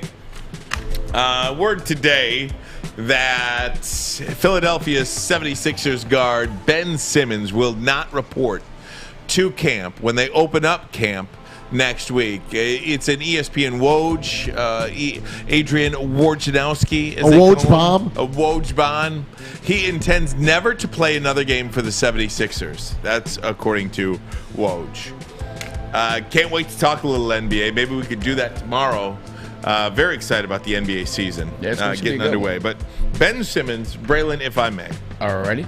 $30 million made last year. $33 million that he's due this year. $35 million that he's due next year. $37 million that he's due in 23-24. And $40 million for Ben Simmons in 24-25. Ben Simmons, man, chill out. Get your ass in camp. And I have never sworn on this show before. Yes, that's the first time. That's a swear? Yes. Okay. Get in camp. And you keep your mouth closed. And you just keep collecting. Get better. And then you can collect even more. You just keep collecting. You can collect. And then at the end of that 24-25, you take all that money and you just bring it close to you. And then you take that bag. You need probably 4 or 5 of them bags. And then you say, how about these apples? You can never win a game. You never have to make another shot as long as you live. You never have to dunk again. You don't even have to work on your 3-point shot, which you shoot 30% from 3-point range. How you Hold shoot? on, did you get the wrong? Because isn't that his free throw percentage? Yeah, isn't it 30%? It might be 30% from the. You never have to make another shot, and you're going to collect $33 million this year, $35 next year, $37 the year after that, and then 24-25 you get $40 million. Ben Simmons, show up to camp. Keep your mouth closed, and please, for your family, for generations of your family, please just show up to camp, and then they'll trade you. They'll trade you. Yeah. But please, Ben Simmons, man, chill out. I'm excited that players in all leagues, get a chance to make money. Some leagues more than others, but I'm glad that players are getting their just due. They're getting their worth. But what comes with that now is like these privileged, spoiled brats, and they just have some friction, and then all of a sudden they can say and dictate and do whatever they want. Say, hey, you know what? I'm not coming in. Me and me and Embiid we exchanged some words. I don't feel like coming in. Well, you know what? I don't know if I'm on the same page. Maybe I don't want to be there anymore. You know what? You guys figure it out. Do something with me. That's the privilege that we've allowed, and that's what we've allowed them to get to. And it's annoying to watch. Like, I wish there was a way you can get paid but still come in and you fight for it. And like, hey, you know what? If it's not working, I'm still professional. I think what you're looking for, the professionalism. Like, just come in. Where's it at? Where's the professionalism? Like, that's the one thing that's missing is the professionalism of, hey, let me come in and let me figure this out, as opposed to on air, everyone knowing, and not even just on air, on Twitter, on social, everyone knows that I'm not coming in. So, yeah, where's the professionalism? You ever had a teammate like that, Braylon? Yeah. You got any stories for me? Think about it. Spill it. Sit on it for a minute. Spill I got to it. take a 30-second break. I want to dive into this if we could. I cannot fathom you make that much money and you can't show up to work. For a guy like me that's never played the game before, we sit here and cannot comprehend how you can make $33 million. You're due that this year and not show up to work. What would your wife say to you? Man, chill out. We'll get into this next. We'll go back to the NFL as well and lots of college football. I mean, big show today. Armani and Edwards. It's The Bottom Line on Woodward Sports Network. Tony is a third-generation logger that has a simple, practical approach to life and work. That's why his Coast DX342 knife is perfect for him. The stainless steel blade is rust-resistant and made for all-weather use. And the double roll-lock safety ensures that it will never inadvertently close when he doesn't want it to. That's why Coast is trusted tough. Hey, gang, it's Maz. Did you know Levels at Centerline is now open? Of course you knew it. That's because Big D Energy's been there a couple of Fridays already. Starting right now, get 10% off your order by just mentioning Woodward Sports. Whether you're in our store or in the app, make sure you mention Woodward Sports. Get 10% off. Everything from T Grizzlies gas to D-Max special strain and edibles, all on sale now. Download the Enjoy Levels app right now and start saving. Braylon, help me out with this. Being a former professional athlete who, the money, I love the fact that these guys are getting paid. Why not? The owners get paid. Why not the players? Right. Almost get me all choked up over here.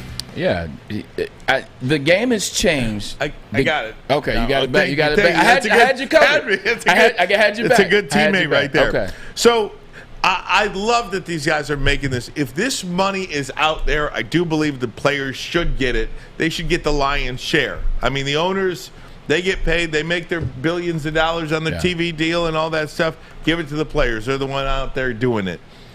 But if you're making $33 million, I just believe you should show up to work. And if you want to get traded, go in, be a pro, be a professional, go about your business, and hopefully your agent and the team can work out you getting a trade. Yeah, and I think that we never know exactly what's going on behind closed doors. There could be some nasty words exchanged between the president, the owner, the coach, the players themselves. There could be a lot going on behind closed doors. But I think that you need to suck it up just to come in, just to get there, or keep things off social media. Because what happens nowadays is everybody's on social media. Everybody's running to tell Woj something. Everybody's running to go to a Schefter or something. Everybody's running to tell, as opposed to just keeping things in-house. And that's why you see a lot of things falter and go sideways. You look at the whole Golden State experiment with KD. They got the 2 rings, but you see how it all fell apart. People going and having a little bit of information over here and little tad bits over there. So with Ben Simmons, all the money that he's making, and keep in mind, I think he's the most overrated basketball player in history. Just go there and figure things out in person. But these kids are so young, they're allowing them the privilege, and then you'll hear about it now, and it's, oh, he's not coming, he says he won't come. The next thing that's going to come out from Woj in a day or 2 or 3 days or even a week is Ben Simmons traded to the Golden State Warriors, never having to have to dealt with what was going on behind closed doors, still allowing to be the baby if he's at fault in the situation, still allowing to be the baby in the situation. He's traded to the Golden State Warriors, so he just walks out without having to deal with it, and that doesn't change. And it keeps happening over and over and over again. Well, I just don't see how they're disrespecting him by paying him $33 million a year. How is that a sign of disrespect? You hurt my feelings. Yeah, I mean, I'm saying that's how kiddie yeah. they are now. You hurt my feelings. Oh, I don't want to be here. You hurt my feelings. Yeah, it's shut up and get on the hardwood. Can't figure it out. Show up to work.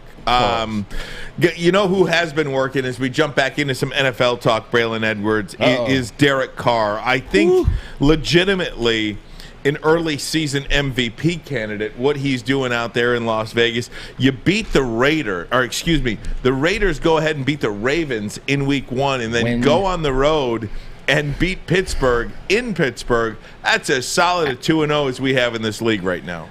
So with Derek Carr, this is what I have. After 2 games, 8-17, 4 touchdowns, 1 interception. He's 2-0. He's beat 2 great opponents. That's the good stuff. Now, on the other side, there was no Marcus Peters in week 1 against the Ravens, so they were able to pick apart the Ravens in the second half.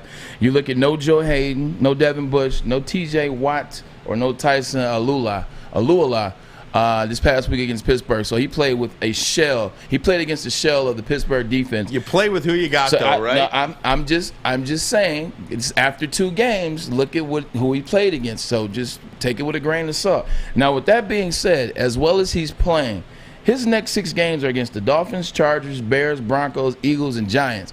So if you want to put him on an early trajectory to be an MVP candidate, I love it.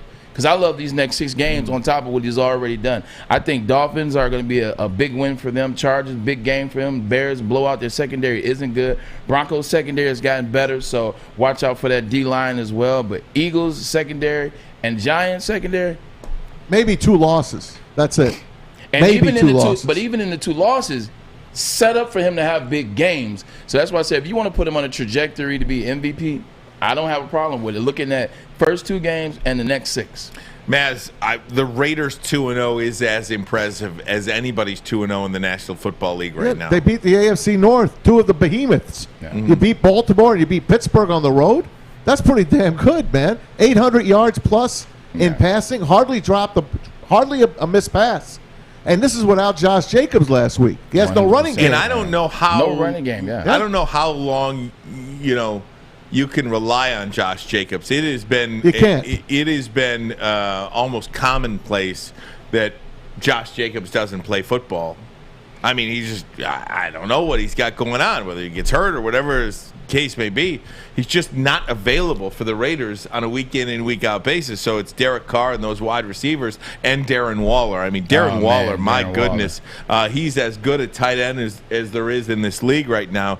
And we go back to this, Braylon, earlier in the season, and I joked about it, and I, you said there was no way, but if you look at Derek Carr, you mentioned he's thrown for 817 yards so far through 2 games this season. He's on pace to throw for – look, is he going to throw for 409 yards a game? No. But he is on pace right now to throw for 6,944 yards in a 17-game schedule. Is that pace going to keep up? Absolutely not. But I don't think it's out of the question that you have one of these guys, Derek Carr, Kyler Murray, Patrick Mahomes, Tom Brady, throw for 6,000 yards. Now you keep bringing it up, and every time you bring it up, I love it, I love it, I love it. It's fun to talk about. I just don't see it happening. So many things, like the perfect storm of things that have to happen for that 6,000 yards to be a reality, to be realized by any one of these quarterbacks that you name. Storm has to be perfect. We keep going back to Peyton Manning was 5,400 yards. He only had 3 games under 300. He averaged 330 that year. It was just amazing, and he still was 600 yards short. So I mean, it could happen. I just think as the season gets going, weather changes in certain places, gets a little colder, wind gets a little around you down there. It's tough. to go through that. You have injuries on offense. You have injuries at the wide receiver position. The line, games are tight. You're winning games. You're not passing the ball as much because you're trying to run the clock out, milk the ball, and really keep the other offense off the field. So much just has to go completely right. But the one thing that isn't talked about for the Raiders so far is that defense, like the D line. Oh man, Max Crosby, he's as fast as a DN. He's as fast as a DN as there is in the NFL right now. Like I saw a change of direction when he was chasing Baltimore and the Ravens, and he was chasing after Lamar Jackson. You know how fast Lamar Jackson is? For you to change direction and still keep power with Lamar Jackson says a lot about you. Talked about Solomon Thomas, the D tackle from the 49ers that they traded up in 2017 to get at the second pick. Didn't pan out in San Fran, but guess where it's panning out now? 2 sacks last game with the Raiders. That D front, Nassib, is another guy that comes off the end that does well. So Beast. I think Carl Nassib. He's a monster, and I think that's what's going to help Carr have more success down the line, because the defense actually is good. So he won't be running for his life and trying to throw for 500 just to sustain wins. He's going to be in good spots to win big. I like the Raiders this year a lot. Who? The Raiders. Guys, going to take a 30-second break. Dan Campbell has his weekly press conference. We'll check in with our guy, Corey Woods, Woodward Sports beat writer for the Detroit Lions. We'll do that next. Romani and Edwards. The Bottom Line, Woodward Sports Network. Would you like to win a custom-built chopper while helping our veterans at the same time? Then watch as we turn this bike into a one-of-a-kind classic chopper. Watch the Call Sam Chopper Shop on our social media channels and get your raffle ticket today at callsam.com/chopper shop. Make sure you download the Woodward Sports app in the App Store and the Google Play Store today. Take Woodward Sports with you wherever you go and listen live on your phone or mobile device. Hey guys, I want to let you know that Guardian Alarm gets it. A good defense on and off the field helps you feel secure. Guardian Alarm has state-of-the-art technology that helps you feel safe, all with 24/7 local monitoring. Guardian Alarm also has convenient features that let you check in on your home, control lights and temperatures, detect smoke or carbon monoxide. It will even let you lock and unlock doors. Call 800 Stay out. There it is. Today. Stay out. That's Stay out. 800 Stay out. You might have sold me again, man. Guardian Alarm has been trusted for over 90 years at keeping families safe. Guardian Alarm, your local security experts. It was the Lions' defensive job last night to keep the Packers staying out of the end zone. They didn't do a very good job. Another game in which they allow 31-plus points. My goodness. Our guy Corey Woods in Allen Park today, fresh off his return from Lambeau Field, I should say. Corey, how you doing? Pretty good. Actually, I'm not even in Allen Park. Dan had everybody on a Zoom call today where he mentioned how tired we looked on the call. He didn't see my face. I had the screen turned off because I literally just stepped off the plane and not to the Zoom call. Oh, there you go. All right. How about that? Big time. Big time Zoom call. So, Corey, what did he have to say morning after? Well, first off, something that is going to be another bummer. Second week in a row. Ifeatu Melifonwu went down yesterday. He said that it's looking like he's going to be out for a significant amount of time, a couple of weeks, if not more. So that's just another blow to their secondary. Obviously, Jeff Okudah's out for the season. They thought if he was going to step up and, step in that role and be a contributor, but now he's out. So it's going to be interesting to see which way they turn. I know last week they said that they had conversations about possibly bringing Quinton Dunbar back. Curious to see if they go ahead and revisit that situation. He missed a lot of training camp for what they classified at the time as a personal issue, but it turned out to be a mental health issue due to the passing of his uncle during training camp. So that was one thing he talked about. Another thing that he said that was pretty interesting is the Derek Barnes situation. Last night, we all seen the linebackers were having a tough time all throughout the night, and Barnes did not really get much action, if any. So he didn't see the field. So it's like people are wondering what's going to happen with that. And he said he's going to be talking to Aaron Glenn today to address that. They talked about Jamie Collins and said that is somebody that he needs a lot more from. And it's just going to be the Lions are right now, the defense is in flux, so it's tough sledding right now with the team. Hey, Corey, Braylon, man, good to have you back. Glad everything went good out there for, well, at least you individually, and you made it back safe. Here's something I wanted to talk about. Everybody saw Dan Campbell yesterday kind of, put the loss more so heavily on the offense than the defense or than a team as a whole. I saw it as a complete team loss. I think the defense let the team down a lot in that second half, as well as the offense too. How do you think that's going to go over with the team, and are we looking too much at it in terms of him saying, I think this one's on the offense? Am I looking at it too much, or do you look at it the same way? I look at it, when he said the offense, I'm not going to lie, my eyes kind of bugged out a little bit because I thought it was weird. I thought that in the first half, I thought Jared Goff played well. I think that he could have played better if the defense gave him a chance. It just to a point where they couldn't stop a nosebleed. And remember, I said it yesterday. I said it last week too. Granted, they had some turmoil in that Packers locker room, but I would not bet against Aaron Rodgers when he's pissed off. And he looked like he was kind of going through the motions at first, but, the man ended with 4 touchdowns, and he looked like he was just doing it in his sleep. So I thought that the defense, if anything, needs to be addressed. They couldn't stop the run. They were getting beat deep. They didn't give Jared Goff a chance. And then, at the end, he was trying to come back through through the interception. But I thought he was just trying to make something happen because the defense did not give him a chance. I also think that's why they went for him on the 4th and 1. You couldn't put the defense back out there. They were getting creamed. Hey, Corey, I want to ask you 2 questions if I could. Did Dan Campbell address at all that 4th and 1 play call, the decision to go for it? I think everybody in Detroit is all on board that was a great decision. Love the decision to go for it on 4th and 1 there, because you got to score touchdowns against the Packers. You can't kick field goals. But the actual play call itself was seemingly not a very good one. And then the second thing, defensively, they just can't get off the field. They gave up a 3rd and 12, a 3rd and 14, a 1st and 20, a 3rd and 6, a 3rd and 7. Can't get off the field. Did Dan Campbell address any of those situations, the actual play call on 4th down and 1, and then the fact that they can't get off the field defensively? Well, I have to go back and see if he addressed the part about the defense, because, like I said, I just got off the plane. But I did hop on when he talked about the 4th and 1. And he did say that in that position, they felt that it was a good decision to go for it. They thought they had something with Hawkinson.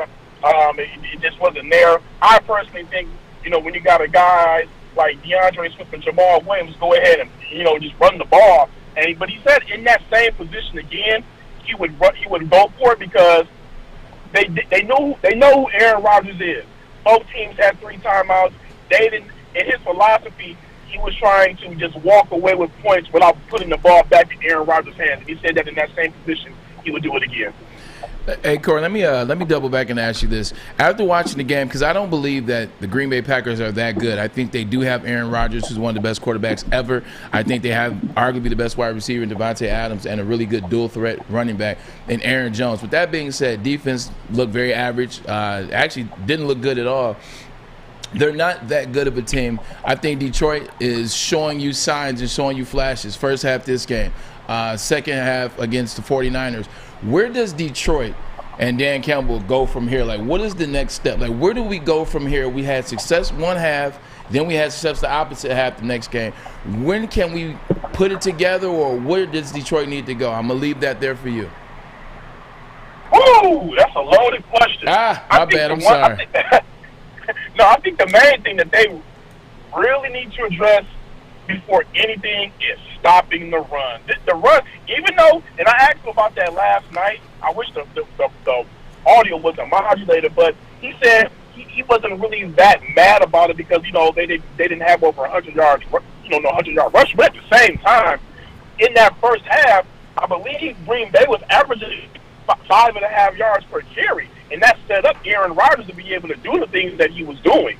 So I think that is something that they're really going to have to address, and they're going to have to address it quickly because my man Lamar Action Jackson is coming into town Sunday, and if they couldn't stop those guys, I don't know how in the hell they're gonna stop Lamar. Hey, Corey, what was the talk on Penei Sewell's second game? You know what? I didn't hear much chatter about Penei from anybody asking questions or even Dan addressing it.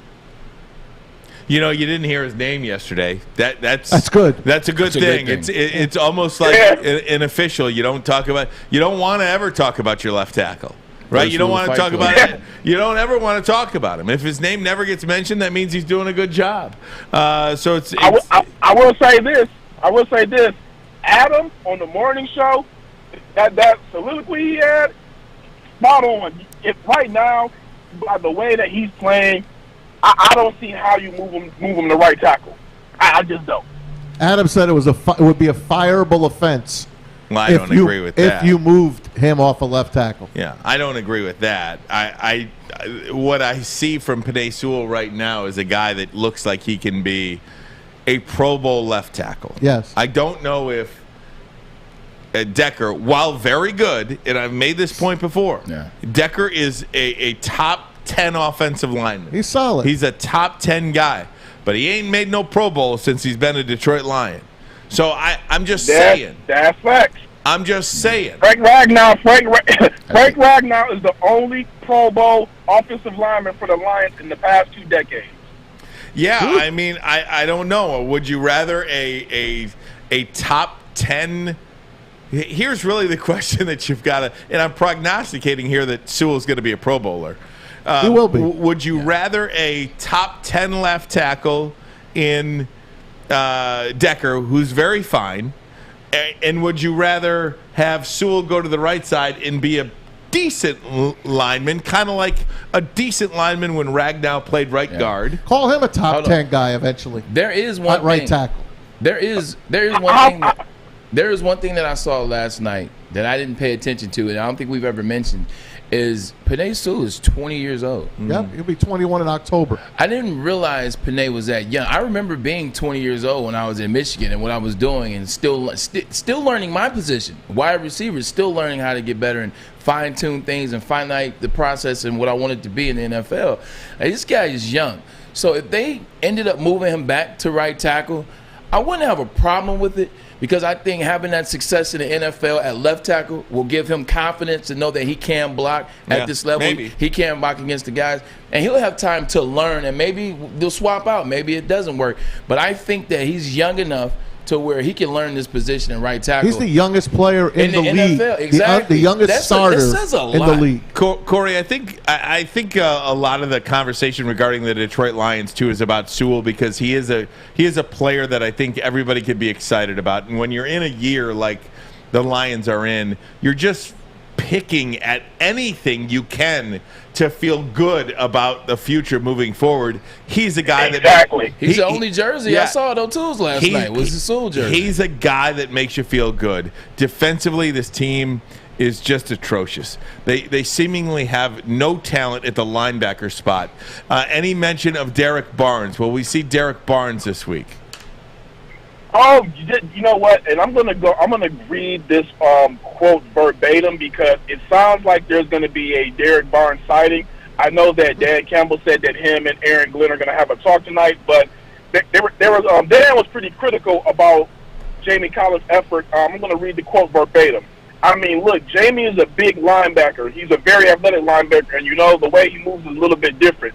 Now, do I think he moves with the same effort as Alex Anzalone? No, I think Alex just plays at a high level all the time. That's him. That's how he goes. There's things that Jamie does well that we have to continue to use. He's still a mismatch on third down, particularly in the rush game, and we'll see how that goes. He says that he feels that Derek Barnes has done enough to earn a shot, earn his chance in his playing time, and that's something that he's going to address tonight with Aaron Glenn. And it was a thing Derek Barnes was called for all last night, all throughout social media if you looked at it. So they're gonna have to trot that guy out there. I mean, I don't know why they didn't when they saw that it was just getting out of hand. He was hurt week 1. He came back and played, but maybe he's not 100%. That's the only thing I could think of. Yeah. That's the only thing. Yeah, that's the only thing I can think of as well. Get the young guys out there. Let me see them because you're just at this point you're just trying to develop. Yeah, no doubt about it. All right, Corey, we appreciate Thanks, it. Corey. We'll check you out on WoodwardSports.com. Okay. All right, check in with you guys later. Be good, Corey. Safe travels, my friend. Guys, we didn't see any in this Lions game, but we have seen them too much in the NFL season, and that is these taunting penalties that are going on. It's getting out of hand. If you've got a thought on that, we can get to that next, or anything you want to talk about, Braylon. But the taunting seems to be one of the high-level issues in the NFL this year. We'll do that next. Armani and Edwards. Woodward Sports, the bottom line. Okay, you thirsty little spin goblins. I want you to pedal into the next dimension. Spin it! Spin! Spin! Uh-oh! Carmen's falling behind. Let's give her the hiss of shame. Spin! Spin! Spin till you bleed! Don't ride the bike of shame. Come to Planet Fitness and find your own lane with tons of equipment, free fitness training, and no hissing. Join today for just $10 a month.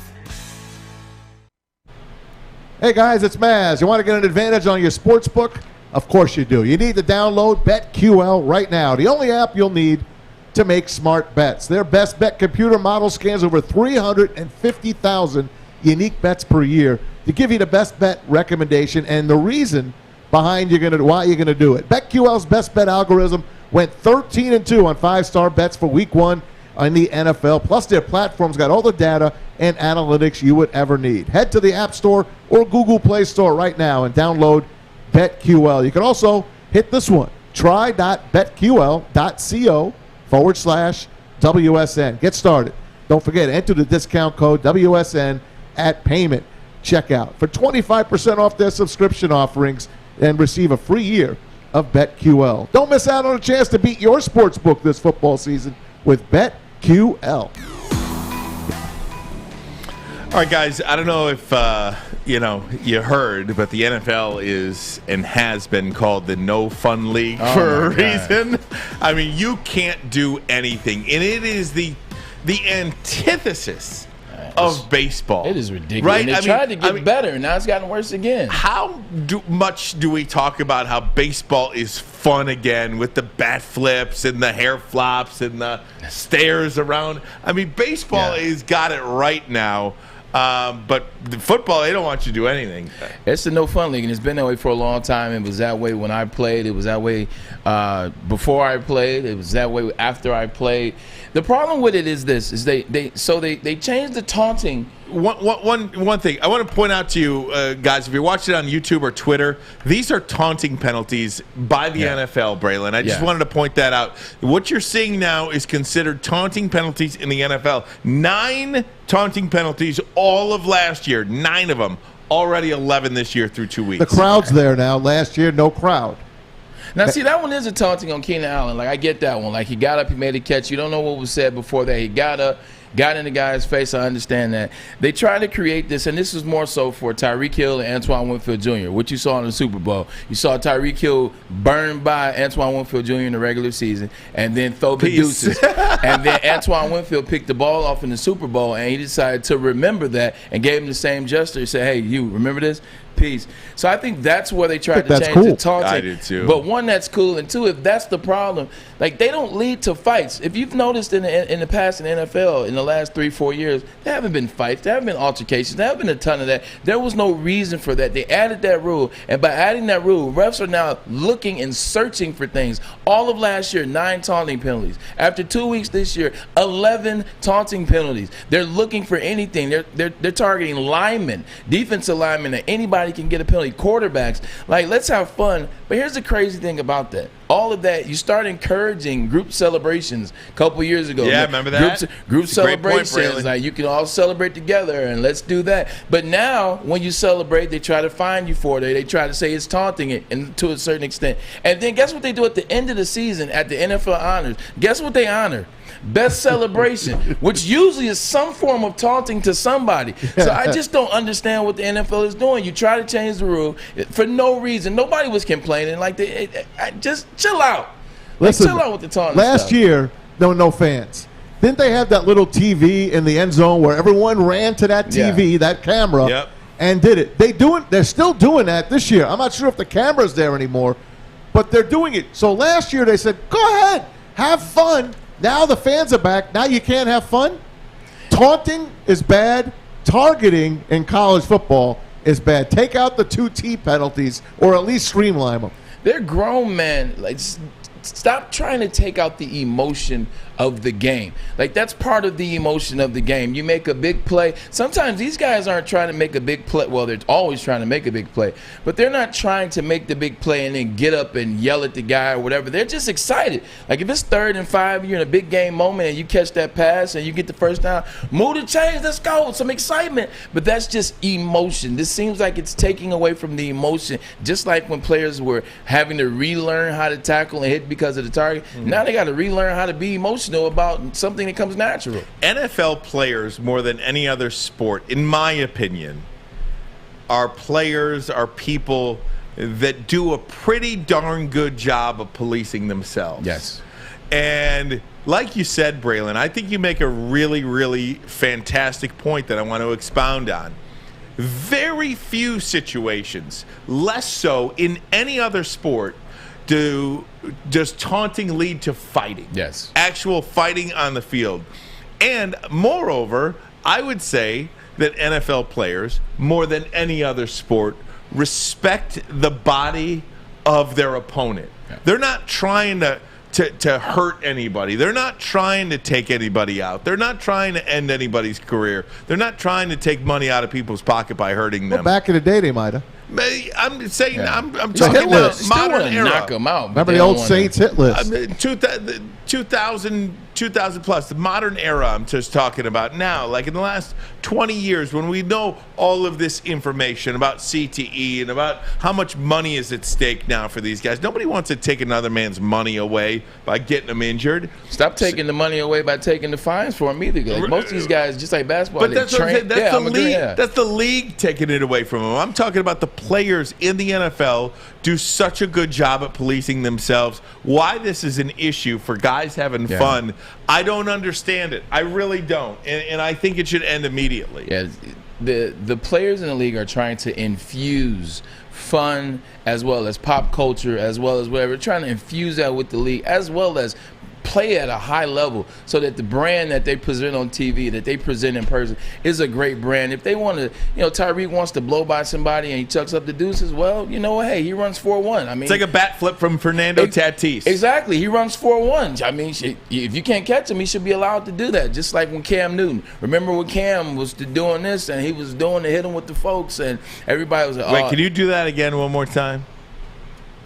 All right, good. So basically, the thing is stop them. You don't want anybody to celebrate. Sorry about that.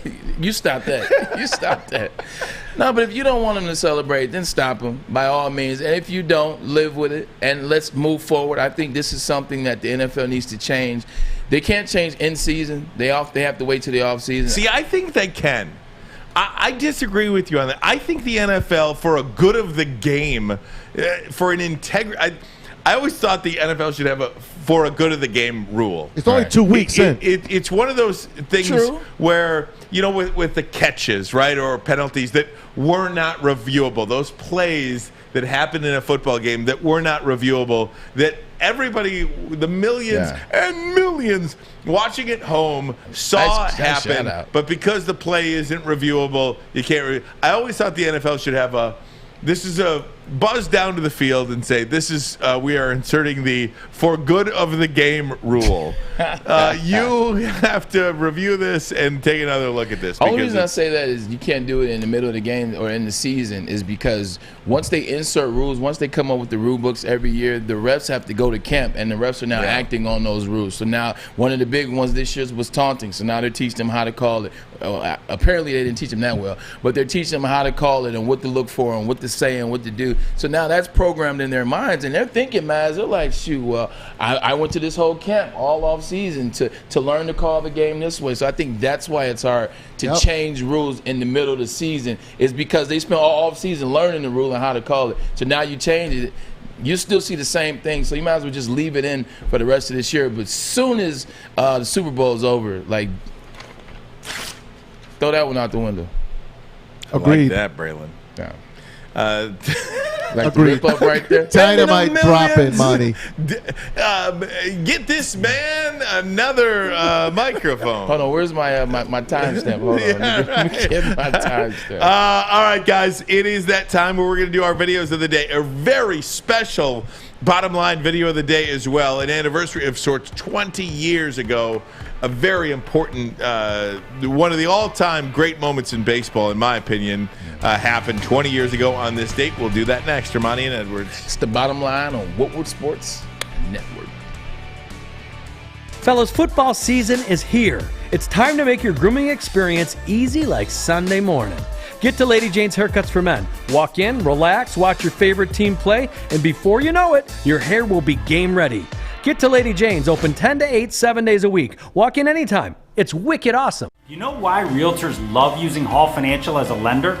Because of our commitment to speed and service. We have nearly 4,000 five-star reviews already. Call today, 248-308-5000, or go to callhallfirst.com. All right, gang. I'll have it tomorrow. Man, I swear, you know, and I hope this comes through to people that watch.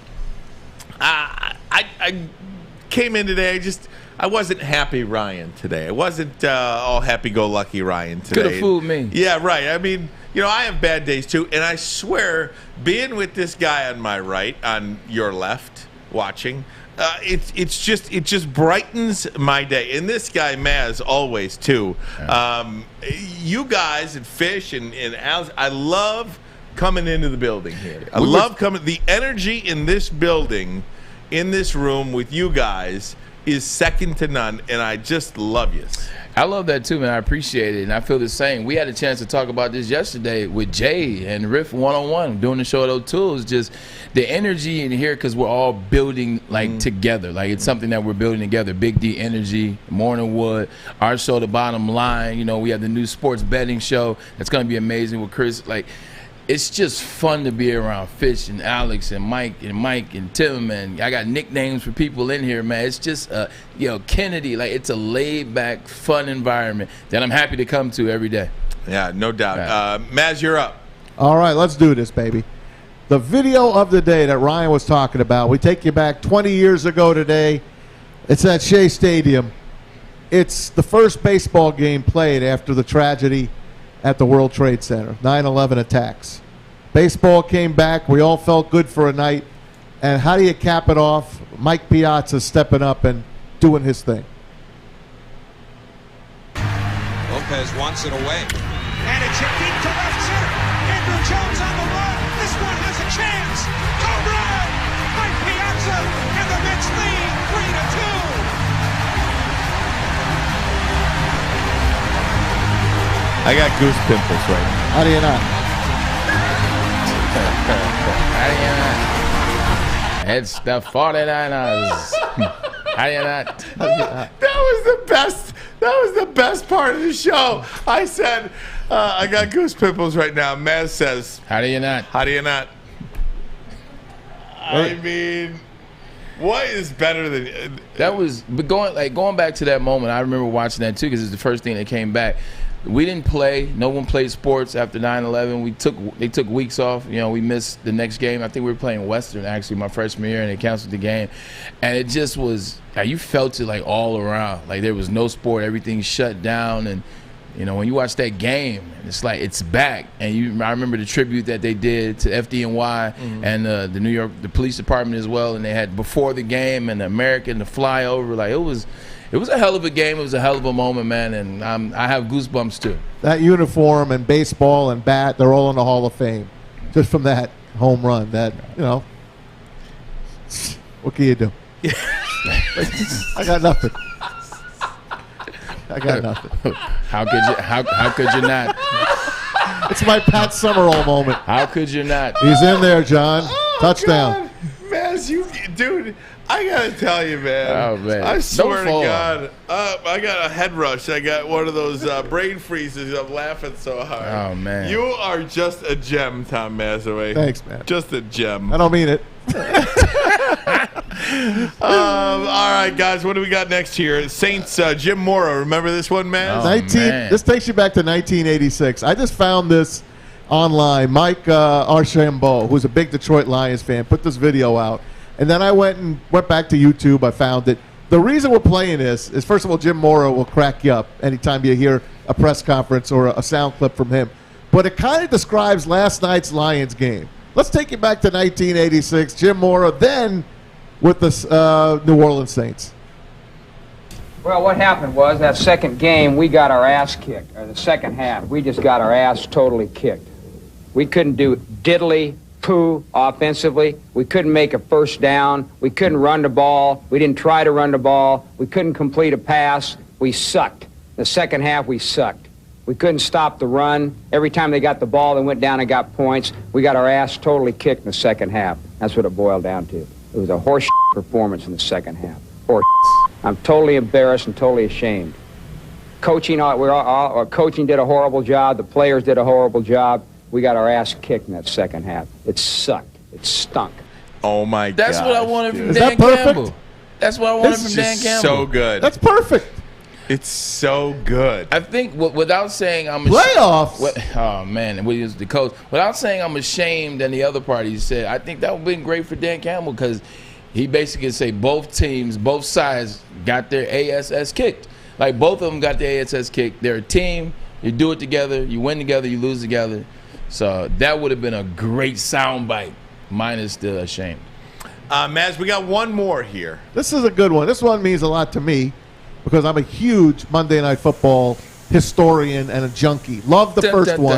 Hey, 1970. Before you get to this, walk me through a Monday Night Football with a young Tom Mazaway. How does that go? Call. Well, it was 1970, and I had just barely started loving sports. I was only 8 years old. And once I found out football, man, I just fell in love with it.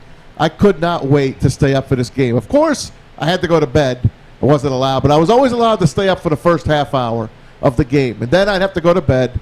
And, of course, I would sneak down the steps. My dad would have the TV on, my mom. And I would sit on the steps, and I would watch it into the living room, watch that game to hear Howard Cosell and the rest of the guys, Frank Gifford, moving on from there, Dandy Don Meredith. But the first time Monday Night Football was on, the guy that called the game was Keith Jackson. Yes, the great I remember Keith this. Jackson. Yes. Howard Cosell and Dandy Don Meredith were the partners. None of them really knew each other. And then, of course, Howard Cosell and Dan said, Don said, we can't work with this Keith Jackson. He's too stiff. Let's get someone else. So let's put a jock in there. So that's how they put Frank Gifford in. And what happened to the great Keith Jackson? They said, hey, Keith, you're not going to do Monday Night Football. We got something better for you. You're going to be the voice of our college football. And the rest is history.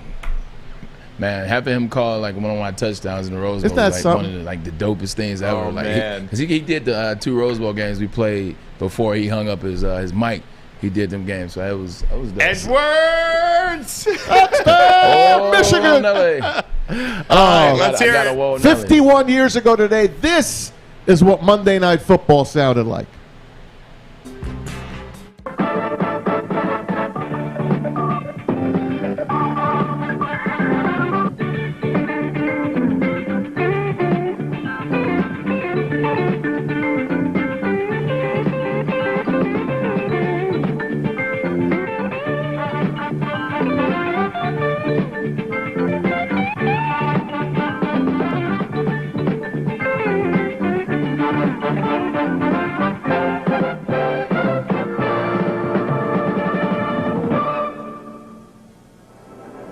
From Municipal Stadium in Cleveland, Ohio, 2 powers in professional football meet for the first time ever as members of the new American Football Conference of the National Football League.